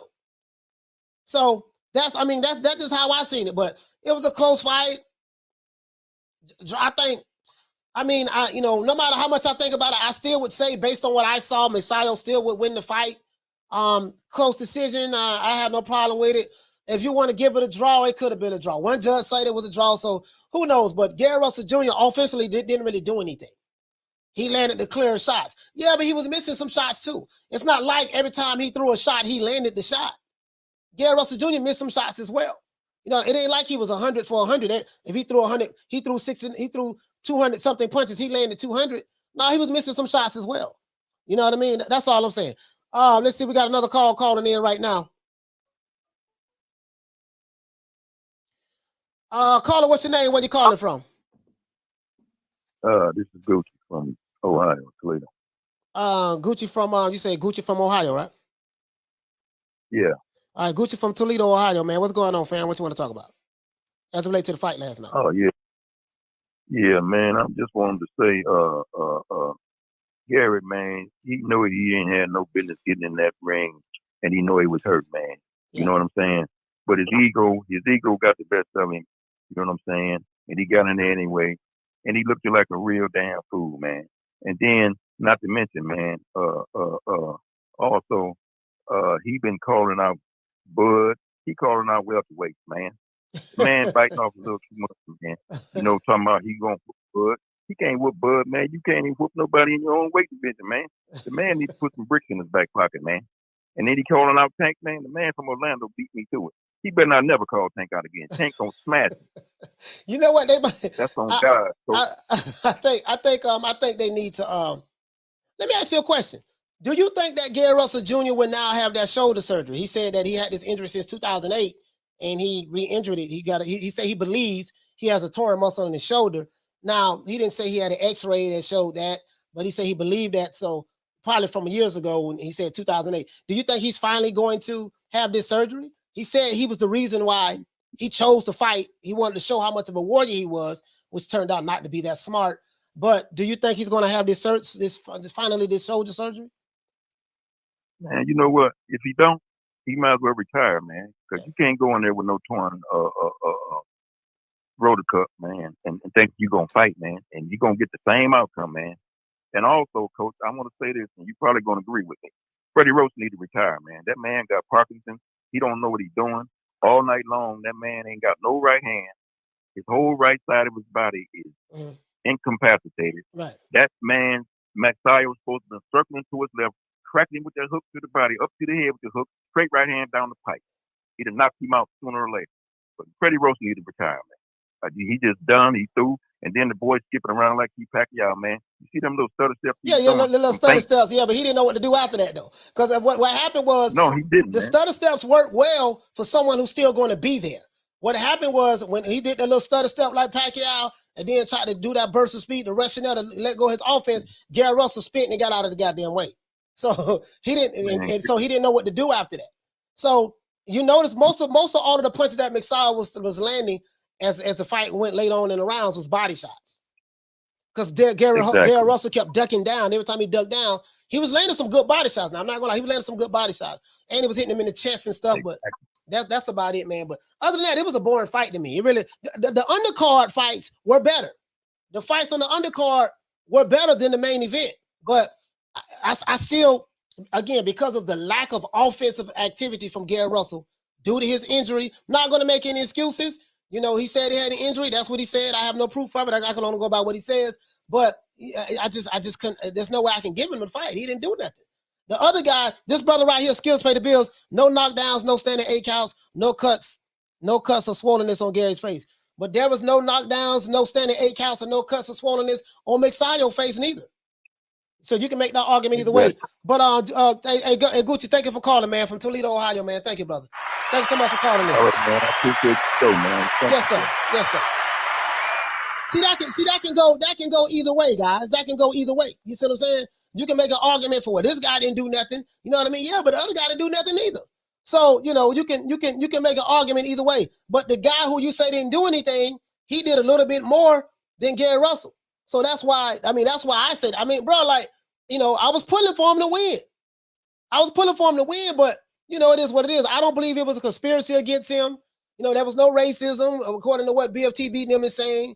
There was no robbery. It was none of that. You got two fighters you got one fighter who was injured. He couldn't throw no punches. And you got another fighter, he wasn't injured. He can throw punches, but he didn't know how to get his shots off on a moving target. That's all we saw. He landed more punches than the other guy. And the judges scored it a close fight. It wasn't no robbery, no conspiracy, no racism, white supremacy, Mauricio Suleiman conspired. It wasn't none of that shit. It wasn't none of that. And the victim mentality got to go. I'm going to show you guys something.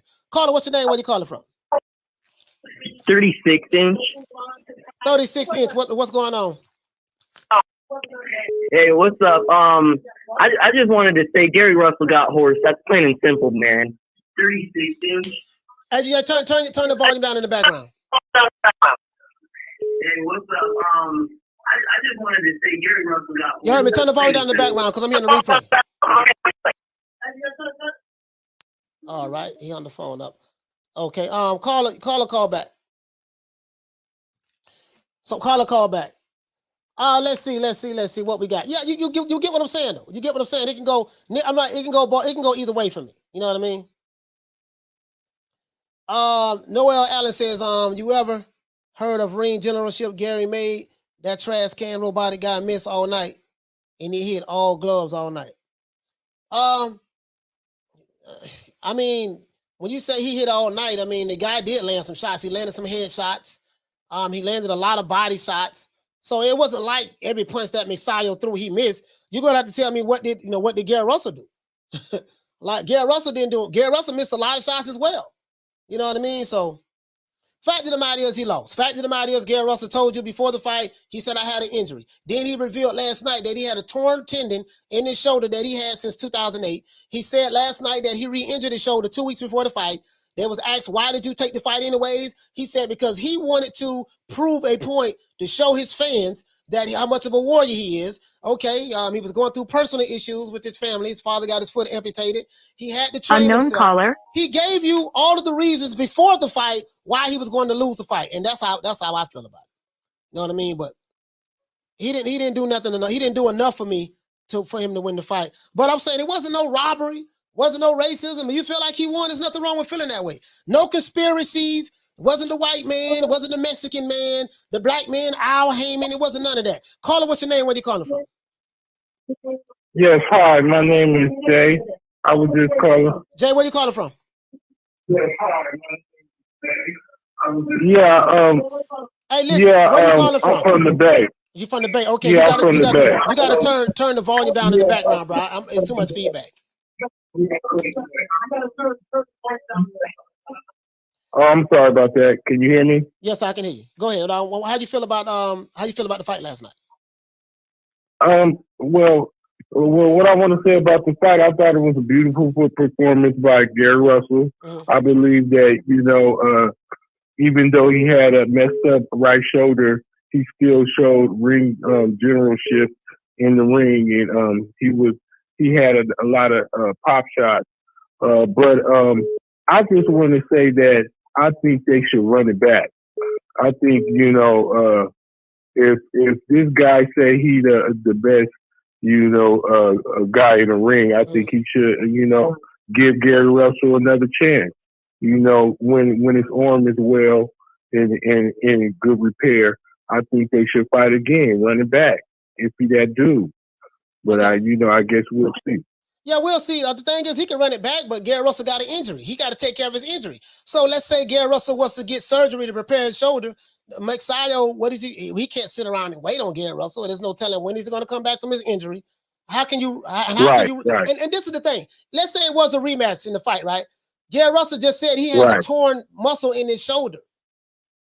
How can you come back, rehab in enough time to come back and fight a guy? If you have surgery, if he had a soldier surgery, that's gonna put him out for at least 6 months. I can tell you that right now. That's at least 6 months without even doing anything. So, they can run it back later on down the line, maybe. But that guy was, he's pretty big. He probably won't even be at a featherweight anymore. But hey, thank you. Hey, Jay, thank you so much, my brother, for calling in from the Bay. Shout out to Jay from the Bay, man.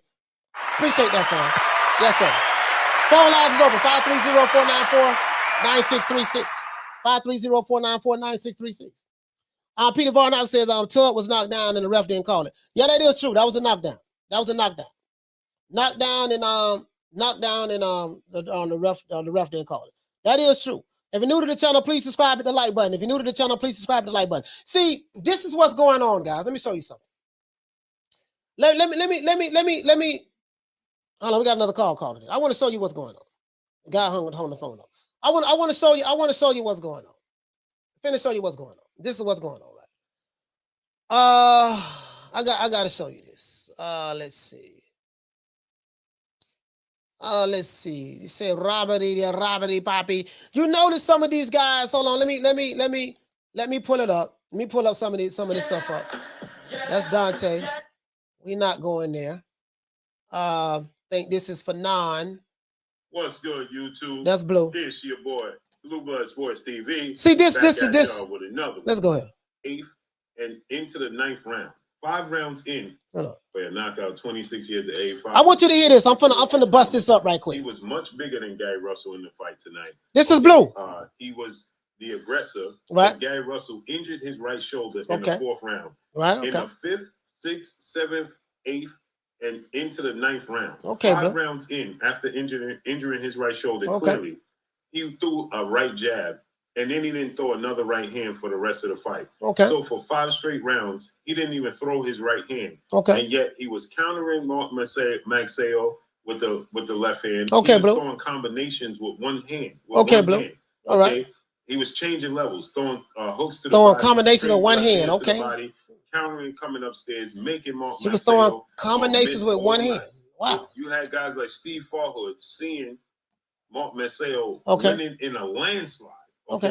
He wasn't landing any punches. He was missing. Wasn't landing any punches, Blue? Making him miss in a phone booth. Gary Russell was turning him around. He didn't land any punches. All with one hand. All with one Gary hand. Russell didn't have a right hand. He couldn't use a jab. And the first thing. Okay, so Blue saying it's a robbery. I'm finna bust this up right quick. Caller,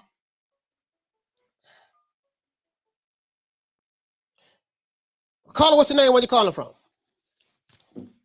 This Trap from Orlando again. Trap, what's going on, fam? What you want to talk about as it relates to the fight?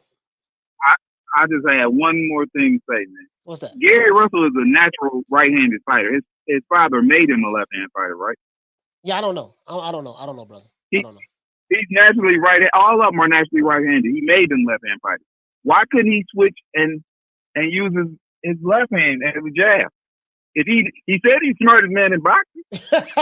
Didn't he? He could. Yeah. You know what? I didn't even think about that. Man. That's a good. You make a good point. He could have switched and just said, okay, let me fight in the orthodox stance and use my jab. He could have did that. Right. Think about that. Yeah. Right. He could have used his left hand as a jab. Right. You're naturally right-handed. That's all I had to say, Coach. Yeah, I didn't know that. Shout out the trap, man. So I didn't even know that. You just educated me on that. I didn't know that. But I want to show you guys something. I want to show you guys something. Shout out to Adrian. Shout out to Adrian, man. Hey, okay. For dropping that quarter of a bam dub on your boy. Hey, Leroy. Super chat received. Playtime's over, boy. He said, congratulations, coach. You reached 10,000 subs in 13 months on Keep Cooking, fam. Yeah, I appreciate that, fam. I appreciate that. Now, I want to show you guys something. The reason why I don't like the fact that you know, it's your boy. You know what I mean? You know, I don't like the fact that, okay, listen, brother, you saying that he got robbed. Okay. Why they robbed him? See, this is the problem with this. Gary Russell Jr. is a PBC fighter. Gary Russell Jr. is a PBC fighter. Gary Russell Jr. is an African American. He's a black American fighter. He's a PBC fighter. The PBC is owned by a black American by the name of Al Haymon. Well, really, it's a white-owned company with a black face, Al Haymon. But that's neither here nor there, because he didn't put the money up. The white people, the company Waddell & Reed put the money up, which got bought out by Macquarie out of Australia. But that's neither here nor there. For just to run with the narrative, the PBC is the black company that's coming to save the people of color from the evil white people in the sport of boxing, and they're gonna be the one to do this. So now, so just roll with me so far. You want me to believe that a black-owned company by PBC conspired, meaning they put the money up for the event, the boxing match that we saw. They paid the judges. They had to pay the judges. They had to pay the referees. Pay for the venue, put on the fight, whatever the case may be. Al Haymon said that make sure we rob Gary Russell in this fight. Another black fighter who's black like me, make sure we rob him.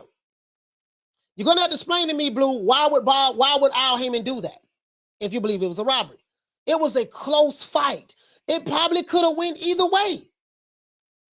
There's nothing wrong with you feeling that way, and you're making an emotional plea. What he's saying is, see, you have pleas that are based on intellect, and you have pleas that are based on emotions. He's making an emotional plea by saying, hey, Gary Russell did this, and he was able to do that. Let's continue to hear what Blue said. I want to show you guys something.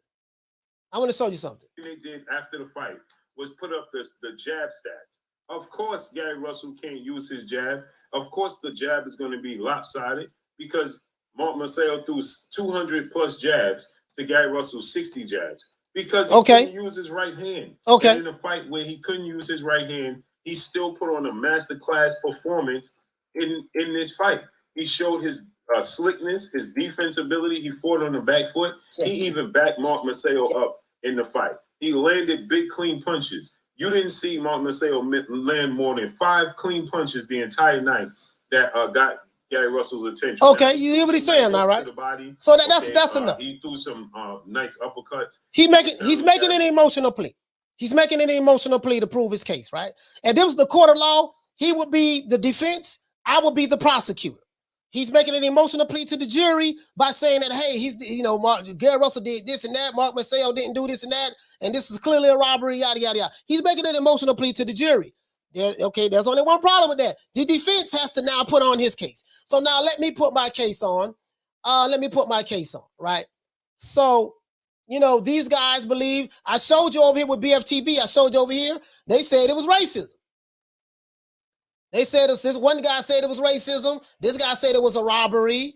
You know what I mean? The judges went against Gary just because the other guy threw more punches. This guy right here said this is absolute racism in the sport of boxing. This was a joke. shaking my MF head. This guy, his name is Mark Stearns. Now, out of all of the Alphabet Boy community, BFTB, this guy, BFTB, yes, sir, I'm talking about you, sir. This guy right here is the most extreme out of anyone in the LDBC. He is the most extreme. I don't think there's no one more extreme than him over there. He's very emotional and stuff like that, but he's a reflection of some of his subscribers. Not a lot of them, not all of them, but some of them. I'm finna tell you what's going on right here, guys, okay? Let me break this down, what's going on. Right now, this is what's going on. This is what's going on. This guy right here, Mr. What's his name? Mr. Mark Stearns, absolute racism in the sport of boxing. This is one of the things that they said. This guy believed that it was racism that played a part in it. You're going to have to show me, sir, why would a black owner of a company be racist against another black fighter? Gonna blow that up. Blue Blood Sports TV, sir. You're gonna have to show me, sir, where was the robbery when two judges had it 115, 113, one judge had it 114, 114, and Gary Russell Jr. said before the fight he was hurt and he could not throw any punches. So how did he get robbed while admitting that he couldn't throw any punches because of an injury? How did he get robbed, sir? You're making an emotional plea, and then you're discrediting everything that Mark Magsayo did. Mark Magsayo did land punches. Y'all make it seem like he was throwing punches and he was just missing everything. No, he wasn't missing everything. He landed quite a few shots. Body shots, albeit. He landed some head shots as well. But Gary Russell did a lot less than what he did. I was impressed with Gary Russell's footwork. This is the problem, sir. This guy right here, he's suffering from a victimhood mentality. He's suffering from a victimhood mentality. What is a victimhood mentality, guys? Well, when we have a victimhood mentality, we filter our entire existence through a paranoid, narrow mental lens that is used to perceive other people in reality. This guy suffers from, this is what he's suffering from, right? Let's continue. I'm going to show you this. This is what's going on with this guy's channel. BFTB has a bunch of victims over there. And anytime they don't get their way, it was some kind of racism. White man did it. The Mexican man did it with Mauricio Suleiman. He don't say nothing about Al Haymon, even though this is Gary Russell is the Al Haymon fighter. But this is what's going on. This is what's going on. So he's not the only one. Quite a few of those channels, they do that, right? Now, while it's important to claim the role of a victim, you know, if we have genuinely been victimized or abused, the problem that I have with this, guys, every time you screen racism, robbery, white supremacy, this and that, when some real issues do pop up, people will dismiss it as, oh, you're playing the race card because you play it you use it so much. All boxing related issues are not race issues. Every time something happens in the sport of boxing, and listen, there are some fixed fights in boxing. Boxing is corrupt. Fights are fixed. That is true. Not gonna lie. Referees are bought and paid for. Judges look the blind eye. We know boxing is corrupt. I'm not arguing that at all. You have a point. Racism is in boxing. It ain't going nowhere. I'm not arguing any of that. But every time there's a fight and you don't get your way, it does not mean it was racism. It does not mean it was a conspiracy. It does not mean it was a robbery. Does not mean that any of that. Sometimes if the guy's telling you before the fight starts, look, dog, I had to train myself. I had issues in training camp. I haven't fought in 2.5 years. I've been inactive. I have a torn shoulder muscle. I'm going into the fight with one hand. If he tells you that, and if he loses, this is the reason why he lost. It's as simple as that. You're playing the victim card. I'm not going to say the race card. You're playing the victim card. This is how this works. While it's important to claim the role of a victim, if we genuinely have been victimized or abused, we cannot move on with ourselves unless we step out of the victim role and into survivor mode. Okay? What is a victim mentality, guys? A victim mentality is a psychological term that refers to a type of dysfunctional mindset which seeks to feel persecuted in order to gain attention or avoid self-responsibility. What does that mean? Oh man, well, he didn't lose the fight because he didn't throw enough punches. He didn't lose the fight because he was injured. None of that. He lost the fight because, goddamn, it was a conspiracy against him. They ain't gonna let the black man, they ain't gonna let him win, even though that this was a black man promoted event. Even though that the judges was paid for by a black guy by the name of Al Haymon. The referees were paid for by a black guy by the name of Al Haymon. Gary Russell Jr. and Magsayo got paid by a black guy by the name of Al Haymon. You're going to ignore all of that.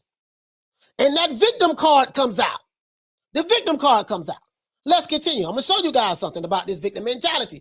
The victim mentality is what? It's a psychological term that refers to a type of dysfunctional mindset. People who follow BFTB, not all of them.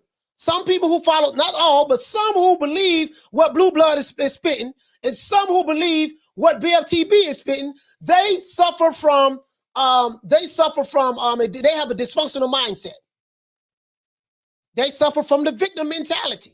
People who struggle with the victim mentality, what are they? They are convinced that life is not only beyond their control. Man, ain't no way that we gonna win this here, man. They ain't gonna let us win. Every time we get in there, they always do this to us. And they always do that to us. Man, they ain't gonna let us win this here, man. They always gonna stop us. That's what a victim mentality is, right? You know, people who struggle with the victim mentality are convinced that life is not only beyond their control, but is out to deliberately hurt them. Man, they always gonna try to stop us. You see what I'm saying? Who is they? Oh, you know who they is. This belief results in constant blame, finger pointing, and pity parties that are fueled by pessimism, fear, and anger. Let's stop right there. Let's stop right there. As a matter of fact, let me let you see it. Let me let you see it. This belief results in constant what? Blame. He didn't lose that fight. Man, it was the white man's fault. It was the Mauricio Suleiman fault. Man, it was Al Haymon fault. Man, they robbed him. He didn't lose that fight. We got to blame somebody. Finger pointing. We got to point at who we think it is. And pity parties. Man, that messed up how they did him, man. Man, that messed up, man. Man, that dude over there cooning, man. He cooning. He been Uncle Tom or a sellout. Man, that's messed up what he doing. Pity parties that are fueled by pessimism. They're always pessimistic. They have fear that they're going to get robbed. Something's going to go wrong. In anger. When they don't get the result that they want. When they don't get the result that they want, they become angry. This is the victimhood. This is the victimhood mentality. Let's continue. Simply put, having a victim mentality means that you blame other people and circumstances for the unhappiness you feel. Let's start right there. How are you going to blame other people and circumstances when Gary Russell Jr. said that I had an injury? Gary Russell Jr. said that he had a torn muscle in his shoulder. Gary Russell Jr. said that Gary Russell Jr. struggled to make weight. Gary Russell Jr. has been inactive for 2 years. Gary Russell Jr. had to train himself, which probably was the reason why he struggled to make weight. And he did not have his trainer in his corner, so he had to train himself. You're going to ignore all of those things. And we're going to go straight to the victim card. Oh, goddamn, man, I know they were going to do that to us, man. They always do that to us. You're making Gary Russell Jr. look weak now. You're making him look like a sucker. That's what you're making him look like. He wasn't even crying about it last night that he lost. Yeah, he felt like he won at least 10 rounds. I don't know which fight he was in, but he felt like that, and there's no problem with that. But you're making him look like a sucker now because of your insecurities about your victimhood mentality. Let's continue. Now, how self-victimization develops. Let's continue. Now, no one is born with a victim mentality. No one is born with a victim mentality, just as no one is born clinically depressed or anxious, right? Instead, the victim mentally is an acquired personality trait. This is something that they learn over the years in their life, meaning that it is a result of early life conditioning. They have been conditioned by certain circumstances, teachings, indoctrinations, etc., right? And coping mechanisms. Most victims were victimized in some way as children. Some of them were, some of them weren't, right? Whether that was through physical abuse, sexual abuse, emotional abuse, or psychological abuse. Self-victimization can also develop through the codependent relationships that we have with our parents, or simply by observing and adopting the unhealthy victim mentality exhibited by one or more of our family members. This is what's going on right now. It's going on with the Teofimo Lopez fan base. It's going on with the Vasily Lomachenko fan base. The fanatics. It's going along with the Gary Russell Jr. fanatics. It's going along with the Deontay Wilder fanatics. It's going along with the Tyson Fury fanatics. It's going along with the Anthony Joshua fanatics, the Terrence Crawford fanatics, the Errol Smith fanatics. Every boxing fan base have victims. Manny Pacquiao fanatics. Every boxing fan base has a victim. They have some victims over there. They have some victims over there. Yes, they do. It's everybody's fault, but taking responsibility for what really happened. Every time something happens in a fight, it doesn't necessarily mean there was a conspiracy against you. Doesn't necessarily mean it was racism, white supremacy. Doesn't necessarily mean it was racism, Mexican supremacy. Doesn't necessarily mean that you got robbed. When you got hit with that overhand right to Teofimo Lopez and got dropped in the first round, that wasn't a conspiracy. Yeah, it kind of was a conspiracy. George Camboso's right hand conspired to hit you in the face with the overhand right and drop you. Okay? So it happens in many different, hell, when I was a fanboy of Mike Tyson, I had a victim mentality. I believed in these same conspiracies.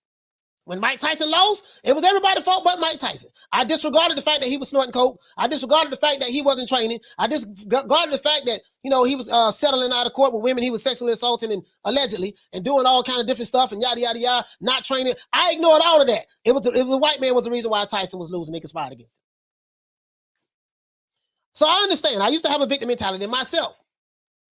So now, however, although this happens to us as children, it's completely beyond our control. It is our responsibility as adults to step into our power and reclaim responsibility for our happiness. What is the 9 benefits for being a victim, guys? It said playing the victim actually has a number of juicy perks. These rewards make it very difficult to break out of such a mindset, which is why most victims seem to be emotionally invested in perpetuating this type of toxic behavior. Some of the perks including the following: not having to take responsibility for anything. If you watch these guys some of these guys, not all of them, but a good chunk of those guys who follow BFTV, they don't really take responsibility for anything. The victim mentality I'm teaching you about, right? You're only going to learn this on this channel. We talk about boxing, we talk about real life issues, and we tie it into the sport of boxing as it relates to the psychology of certain fans and fanboys that's going around in the sport of boxing today. Let's continue. Now, these are some of the 9 perks. Some of the perks are as follows: not having to take responsibility for anything. Other people lavishing you with attention. They feel sorry for you. Oh man, that messed up, man. Man, that messed up how they doing him, man. So we got to feel sorry for him, and we got to try to help him because he being oppressed. In the sport of boxing, they cheating him. All right. Other people feeling sorry for you, right? Other people are less likely to criticize or upset you because they feel sorry for you because you're a victim. You have the right to complain. Well, you got a right to complain, even though the shit that you might be complaining about really ain't worth complaining about. Because you are a victim, you get all of these perks. You're more likely to get what you want. So when you flip it and try to play the victim and try to make it seem like you're being oppressed, you make the other people who you perpetuating that against, projecting that against, feel guilty, and they'll give you what you want, right? You feel interesting. He said you feel interesting because you get to tell people all of your stories, your feel sorry stories. You don't have to feel bored. He said you don't have to feel bored because there's too much drama going on. That's what goes in a lot of sport of boxing. Whole lot of drama going on in boxing on the YTBC, right? Whole lot of drama. You get to avoid and bypass anger because you're too busy feeling sad, right? So as you can see, guys, can you see some of the underlying patterns starting to emerge here with victims, with these professional victims? Playing the victim actually gives you a lot of power. Power to avoid responsibility, power to feel righteously sad and persecuted, power to avoid uncomfortable emotions, and power to manipulate other people. And I'm going to stop right there. I can go on, well, I can do a 3-hour show on this alone. So you playing the victim card when Gary Russell Jr. told you that I had an injury prior to the fight. You ignored all of the other mitigating circumstances that went into the fight prior to the fight that Gary Russell Jr. told you. And you cheapen people who have real issues by being a victim of racism or sexism or whatever ism that may be out there. You cheapen people who have real complaints because you want to play victim because you did not get your way from a particular fighter who told you prior to the fight that he had to train himself. He had personal issues in his family. He had a torn muscle in his shoulder. He did not train for 2 years. He was inactive and he was struggling to make weight. You ignore all of that because it does not fit the victimhood mentality. And that's the problem. That's the problem. Let me go to the chat, man. Let me go to the chat. Let me go to the chat. Diverse content that said, same here, coach. Then we grew up. Yeah. Noel Allen says so Al Haymon favorite Gary or Leo. Al is a Oreo / Mexican American. That dude ain't for the black culture. Okay. All right, he's not for the black culture. He's an Oreo. Okay. Con Shonery says Mike Tyson has come through it all. Come through and in a better place. Yeah.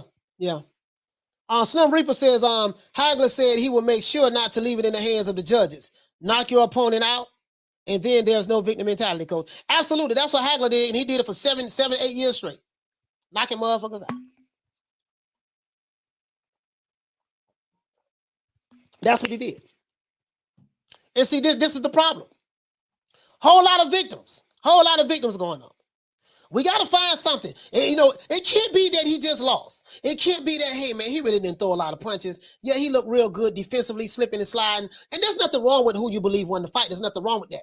But when you say that the reason why he didn't win the fight because of racism, because of he got robbed, which a lot of you guys, y'all don't understand what a robbery is. I say, man, like he got robbed. There was a conspiracy against him. And then for the people who say he making excuses, right? I mean, come on, man. You can't, that's all I'm saying. The victim mentality runs rampant on YouTube. On the YTBC, the victim mentality runs rampant. I've seen a lot of it since I've been here. Everybody's a victim. The Latinos are victims. On YouTube, they are. In boxing. When Teofimo Lopez didn't get the victory, they pulled out the victim card. Wilder, same thing. A lot of his followers, same thing. They pulled out the victim card. Lomachenko fan base, same thing. They pulled out the victim card. Tyson Fury's fan base, they pulled out the victim card. He's a gypsy. They racist against the gypsies. They hate him. This is why they don't like him. This is why right? They pull out the victim card. Race card as well. That's what they do.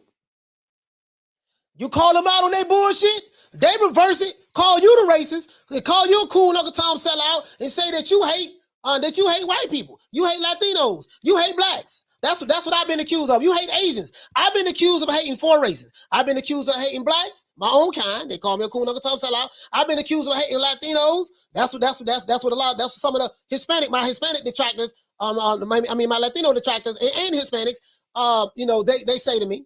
The ones, especially the ones who's born here in America, the Mexican Americans or the Dominican Americans or the Puerto Rican Americans or whatever the case may be, doesn't matter. You don't like Latinos, right? I got my own kind. I got my own kind saying it.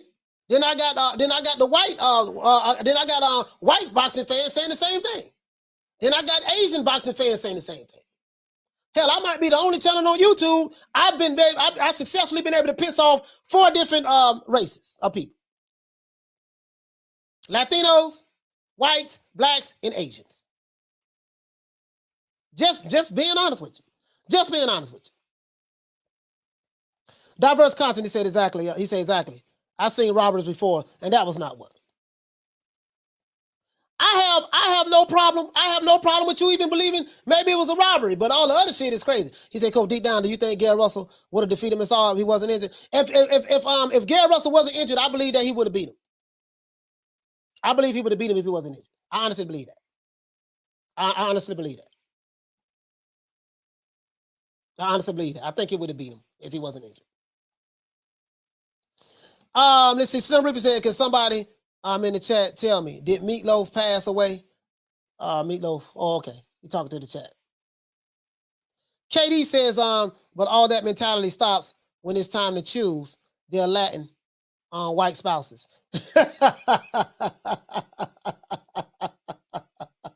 Hey, listen.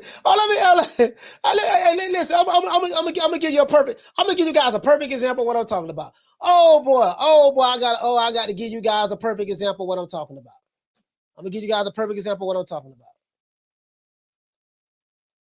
I'm gonna give you no, man, don't do that. Don't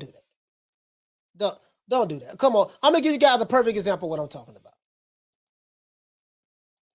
Let me pull this up. Boy, I got some funny stuff to show you. I'm gonna give you a perfect example of what I'm talking about. Remember, guys, remember when when Wilder had lost last year, guys, I showed you a video. And I think it's on the right that I give you an example. I showed you a video where Dr. Umar Johnson said he didn't want to believe it, because he felt like it was some kind of conspiracy that Wilder didn't lose and stuff like that. And y'all, hold on, I got it right here. I think I got it right here. We have to raise our board. I think I have it right here. Let me see. No, that's not it. Hold on. I think I got it right. I got to show you this because I want to show you. I want you to understand, like, this stuff is real. I'm not making this stuff up, guys. I'm not making this stuff up. This is real. I'm not making it up. This is real. This is what's really going on. Hold on, I'm finna show you something right now. Where is my play? Because I have a playlist. I have a playlist of receipts. I gotta keep them, guys, because some people will say that you said certain things that you didn't say, and here it go right here. And that's Eddie Hearn. We ain't worried about that. I want to get to the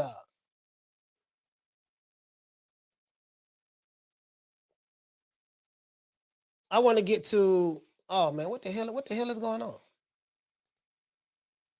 I want to get to where he at? Where Umar at? Where Dr. Umar at? Dr. Umar disbelief. If you can see this, bro, like if you see this is a perfect example of what I'm talking about. Victimhood mentality.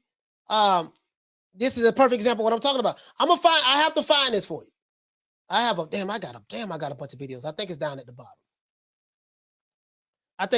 bottom. Hold on. The victim mentality. I got a list right here. Guys, my list right here. I have a whole bunch of videos right here. The victim mentality. Let's see who else we got.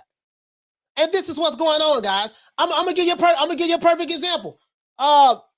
They just showed another video just popped up on my screen about the inconsistencies, the double standards from certain fighters who had injuries. And depending on if you was a fan of that fighter or not, everybody chose sides depending on, who the fighter was. Let me pull this up because this shit is hilarious. Damn, I didn't know I had that many damn videos. Bro, I got a lot of videos saved over here, bro. I have a lot of videos saved over here. Where's Umar? As a matter of fact, let me do this. Where's Dr. Umar? Where's Umar at? Because this shit is hilarious. Remember that, guys? Dr. Umar said, no, sister. No, sister. He couldn't have lost. Let's see. Remember that? He couldn't have lost, sister. He couldn't have lost. And he didn't want to believe that, because of the victim mentality. He's a professional race. He's a professional race hustler, in my opinion. Let me see. Here you go right here. I think this it right here. Here you go right. I got it. I found it right here. My mom was born in Jamaica. Hold on. No, this not it. Bro, I can't. Let's see. Deontay. Hold on, guys. Let me see, can I find it?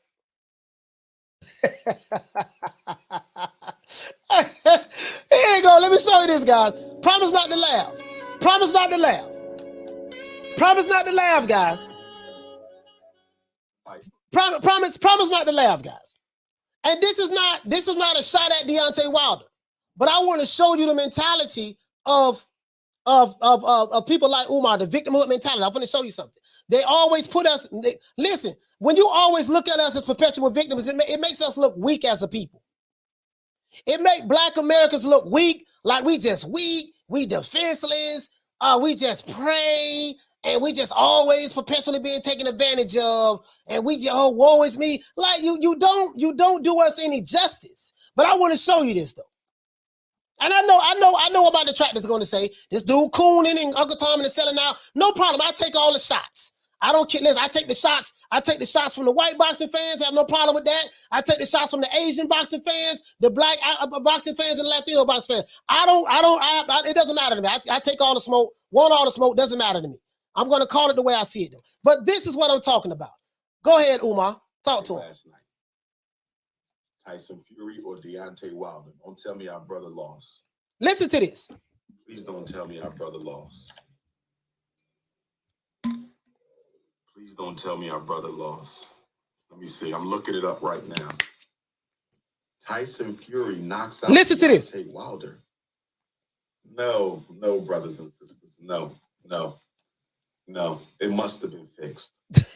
So now, the victim mentality, once something that you learn doesn't go your way the way you want it, when you automatically what? You go into denial mode. When you heard him say, no, it must have been fixed, he went into denial mode, and now he had to go into his victim mindset, even though Dr. Umar is a very smart individual, but he had to go in, it's a whole lot of smart victims out there. He had to go into his victim mindset and find a reason. It must have been fixed. I.e., Gary Russell Jr. got robbed. So this is why you hear Blue Blood Sports TV saying Gary Russell Jr. got robbed. And this is why you see Fanon saying Gary Russell Jr. got robbed. And this is why you hear BFTB saying Gary Russell Jr. got robbed. Because the first thing you got to do when have a victim mentality, you have to be in denial first. Once you go into denial mode, then you got to find a reason for your denial so that you can cope with the reality of the situation. Let's continue. It must have been fixed. It must have been fixed. Tyson Fury was out of shape, fat. He gained like 60 pounds. It wasn't muscle. It was all blubber. Deontay, our brother, was chiseled in Shango shape. He was with the Ogun energy. How in the hell did he get knocked out by an out of shape, overweight mayonnaise man? No, I'm not buying it. I'm not buying it. I didn't see the fight. Was the fight thrown? So he said he didn't see the fight. First he said, I know he don't want to believe it. It had to be fixed. Then he said he didn't see the fight that he said that had to be fixed. Then he gave his reasons why the fight had to be fixed, because Deontay Wilder was built, he was chiseled, he had that Ogun energy, right? And Tyson Fury was fat and out of shape, and he was a mayonnaise man. So he gave his reasons why. Then he asked, hold on, what did he ask? Hold on. What did he say? Was the fight thrown, brothers? And then he asked, was the fight thrown? After acknowledging that the fight had to be fixed. Let's get, and then acknowledging that he didn't see the fight. Let's continue. Was the fight thrown? Did they have something in Fury's gloves? Because there was rumored that the last fight, he had something in his gloves. 11th round technical knockout. Was it close? Did he put up a fight? He was too small. But the boy's solid muscle. How is he too small? So now he's in the no, he can't be too small. He's solid muscle. And like, bro, listen, this is a perfect. Now, Dr. Umar Johnson is a very smart, educated man. He really is. He's one of the best race hustlers in America. And he's very articulate. And, you know, he can articulate his words very well. But this is the classic victimhood mentality. This is how you rationalize with it in your head. Let's go. Solid muscle. How is he too small? He was out of shape, y'all think? Fury kept holding his head under his arm, hitting him. I'm sorry. I'm sorry. I can't. So I gotta watch this fight. So now he said he don't want to believe. I can't. I'm sorry. I can't. He said I can't accept it. I refuse to believe that racism was not involved. I refuse to believe that there was not a conspiracy. I refuse to believe that the fight wasn't fixed. I refuse to believe that it wasn't a robbery. I refuse to believe everything other than what it actually was. And my logic is, one guy was chiseled with muscle. Other guy was fat and the mayonnaise man. It had to be fixed because I don't want to believe that he lost. Just because you don't want to believe that he lost does not mean that he didn't lose. Just because you don't want to believe that he lost does not mean that there was a conspiracy, the reason why he lost. You get what I'm saying? Victim mentality takes you there, though. A victim mentality would take you places where a person who doesn't have a victim mentality, it'll take you places where they won't go. Let's continue. Talk to him, Umar. Tell him, my brother. Tell him. Teach us about what a victim mentality is, my brother. I gotta watch this fight. We are not perfect. We take losses like any other man or woman. Just because we are the chosen people, we still gotta fight. We're gonna win wars and we're gonna lose wars. That's not a reason to lose heart. We're gonna win wars. Somebody said the gloves were checked. Sister Rosalind, the votes are counted too, Sister Rosalind. Do you believe no elections are thrown? Sister Rosalind, you said the gloves were checked, baby. Sister Rosalind, you said the gloves were checked. So the votes are counted too, Sister Rosalind. The votes are counted. Do you believe elections are not thrown? So why would you say the gloves were checked? The gloves can be checked and something can still be put in them, Sister Rosalind. Boxing is fixed. Talk to him, Umar. Talk to him. The Sister Rosalind, what he say about the votes? He said the votes was counted, the Sister Rosalind. What is that? Boxing is fixed. That is true now. I'm going to watch the fight. Hey, this is perfect example. What I'm telling you about. This is victim mentality. The third time they fought, it just don't sound right to me. The brother was in much better shape. Fury was all fat and sloppy looking. Come on. He probably didn't train. Oh man. So that's a classic example of what a victim mentality is. As smart and as educated, I said it right, educated, as Dr. Umar Johnson is, he suffers from a classic case of victimhood mentality. And he projects that victimhood mentality, as sharp and as educated as he is in his hustle, he projects that on others. So when you go to BFTB's page and he's saying it was a robbery, and this guy said that it was racism was the reason why racism, the reason why this guy right here, let me show you something. When this guy right here says that, hold on, robbery, what he got that said racism? Let me find it. Here you go, right there. So this guy right here, he's probably a strong advocate and follower of Umar Johnson. I can tell you that right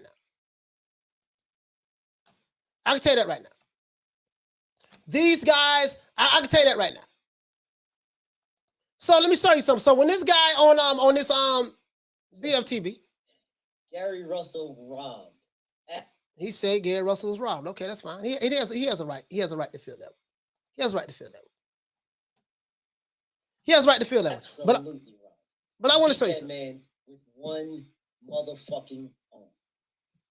Where's this guy with the racism? I want to show you something. Crazy. I want to show you something. Straight fucking crazy. There you go, right there. Oh yeah. There you go, right there. I'm fixing to show you something right now. Let me share it with you guys. Ta-da. And make sure, let me share it with you guys. If you're new to the channel, please subscribe to the like button. This dude right here, absolute racism in the sport of boxing. This was a joke, shaking my head. Is it racism in the sport of boxing? Yes, it is. Was racism the reason why Gary Russell Jr. lost his fight last night? No, it wasn't. But this brother said that this is racism in the sport of boxing. These people are in denial. This guy saying preach BFTB. You know what I mean? These people over here, they suffer from the victimhood mentality. They're always going to find a way to be a victim in any situation or circumstance.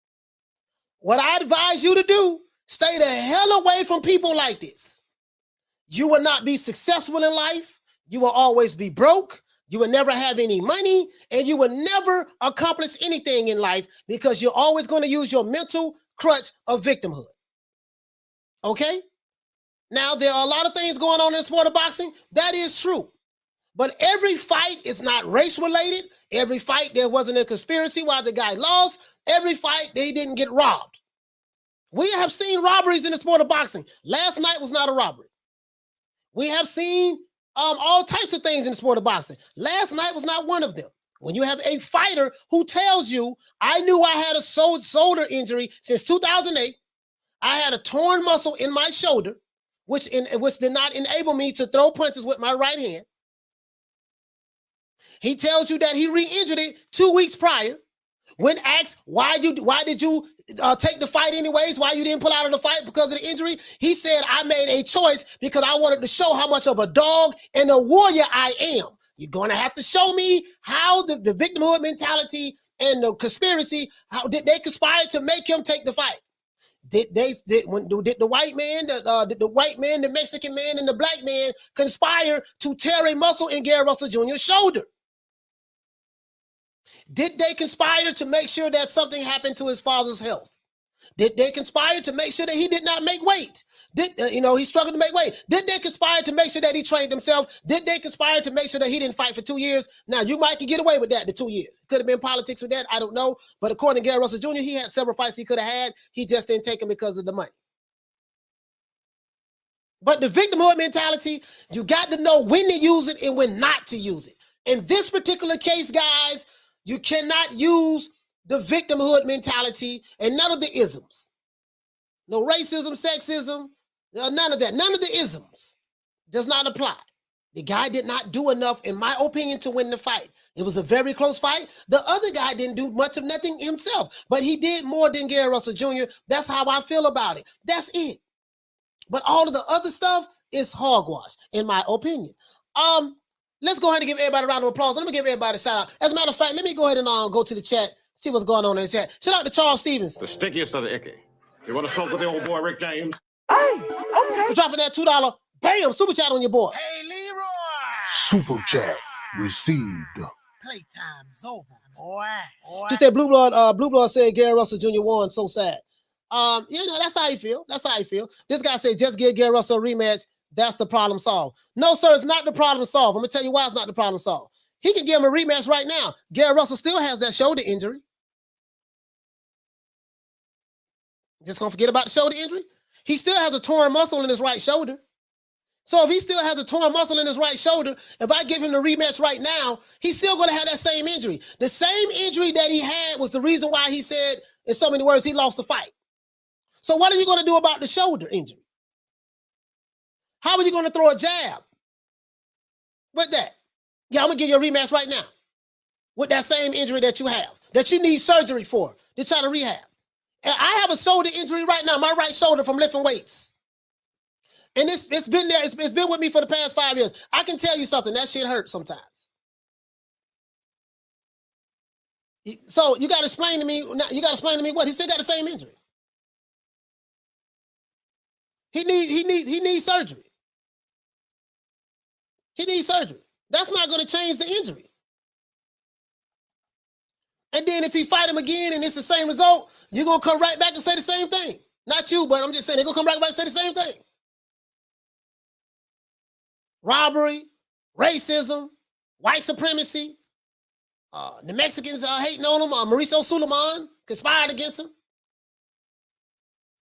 Black promoter, Al Haymon, right? So, come on, man. Come on, man. Peter Varnett said KQ is in that way. Nah, not all of them, just a couple of them. Not all of them. KQ, man, that's the OG, man. I got a lot of love for KQ. Noah Allen says, he said, you crazy for that one, coach. There's no parallels to Dr. Umar. He doesn't know about boxing. No, it is a parallel. You forgot what I'm saying. The parallel is the victim mentality. Not talking about boxing. You totally missed the boat, Noel. You totally missed the boat, brother. We're not talking about what Umar knows about boxing. We're talking about a mentality that exists in the sport of boxing as it relates to fans. A victimhood mentality, it's alive in every society. You have victimhood mentalities in people in the UK. You got victimhood mentalities in people in China. You got victimhood mentalities in people on the continent of Africa. You have victimhood mentalities in people in America. All over the world, you got people who suffer from victimhood mentality. Yeah, he doesn't know nothing about boxing, but the victimhood mentality is still the same. That's the whole point. That's the whole point, my brother. That's the whole point, my brother. You know what I mean? And then what happens is it cheapens the people who really do have claims, who really are victims. Things don't go your way, it had to be racism. Things don't go your way, had to be white supremacy. Things don't go your way, they had to cheat me. If things don't go your way, man, they ain't want to see the brother win. But wait a minute, the promoter is a black promoter. Oh, we ain't gonna talk about that. We ain't gonna talk about that. No, let's throw that to the side. That don't fit the narrative. I'm just saying, dog, like, there are real issues in the sport of boxing, but every fight, because you don't get your way, does not necessarily mean that issue applies to that particular fight. Sometimes you just lose. It happens. Sometimes you just lose. That's all. That's what I'm saying. Whether you believe he won or not is irrelevant. Whether you believe it was close or not is irrelevant. But everything ain't no goddamn conspiracy. That's all I'm saying. So anyways, man, let's give everybody a round of applause, man. Everybody a round of applause.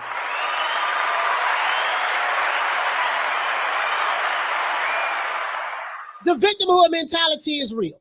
That's all I'm saying. The victimhood mentality is real. He said, with time and proper rehab, Gary has performed much better than last night. Yeah, I mean, it is what it is. And at the end of the day, Gary Russell Jr. chose to fight this guy with an injury. This is what he said. You can't ignore that. You can't ignore the fact that, hey, yes, I knew I was hurt. Yes, I knew I tore a ligament in my shoulder. Yes, I knew I had this injury since 2008, but I still chose to fight this guy under those same circumstances that I went through. You can't just throw that out of the window.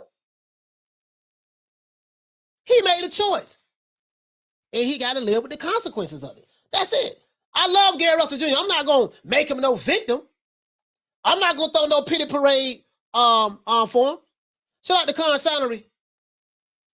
Shout out to Conspire. For dropping that $6.99. Bam, super chat on your boy. Hey, Leroy. Super chat received.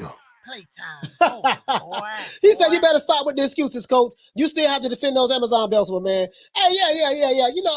That's why I pick it's the finest of the cherries. I pick it's the finest of the cherries. That's why I do that. See what I'm saying? I make sure that when I go into a match, I'm going to make sure that regardless of what happens, the outcome going to be the same. Me coming away with the victory. So I'm going to make sure that I'm going to be at a tactical advantage every time. So anyway, let's do this, man. OJ Juman style. Let's give everybody a shout out. Let's give a shout out to all the ladies in the chat, even if they're not here. Shout out to the Queen Lisa Bell. Shout out to the Queen Misfit. Shout out to the Queen Bless 365. Shout out to the Queen Nick Rich. Shout out to the Queen Lady Shan. Shout out to the Queen Arlette. Shout out to the Queen Miss Sexy. Shout out to the Queen Miss Monica Silva. Shout out to the Queen Deborah Booker. Shout out to the Queen Little Green Eyes P. Shout out to the Queen Ava as well. Let's see. Let's get into this, man. Shout out to Con Shonery. Let's see. Shout out to Diverse Conscious. Shout out to Jay Styles. Shout out to Jeff Lucietta. Shout out to Ralph Reacts. Shout out to ADD. If you're new to the channel, please subscribe at the like button. Shout out to Big Ronald Finkel in the building. Shout out to, let's give a shout out to everyone who called in. Shout out to, hold on. Got to give a shout out to everyone who called in as well. Shout out to Rick from San Antonio. Shout out to Denny from Vegas. Shout out to Batman Boxing Talk from DC. Shout out to Trap from Orlando, the big O. Shout out to Louis James from Cali. Shout out to Hawk from Maryland. Shout out to Jose from Jersey. Shout out to Gucci from Toledo, Ohio.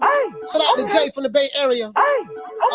Let's see who else we got. Shout out to Teach in the building. Shout out to Peter Von Arks. Shout out to Tony Kelly and the boys. Shout out to Deuce Trey in the building. Shout out to Mustafa. Shout out to Noel Allen. Shout out to Paul Evans.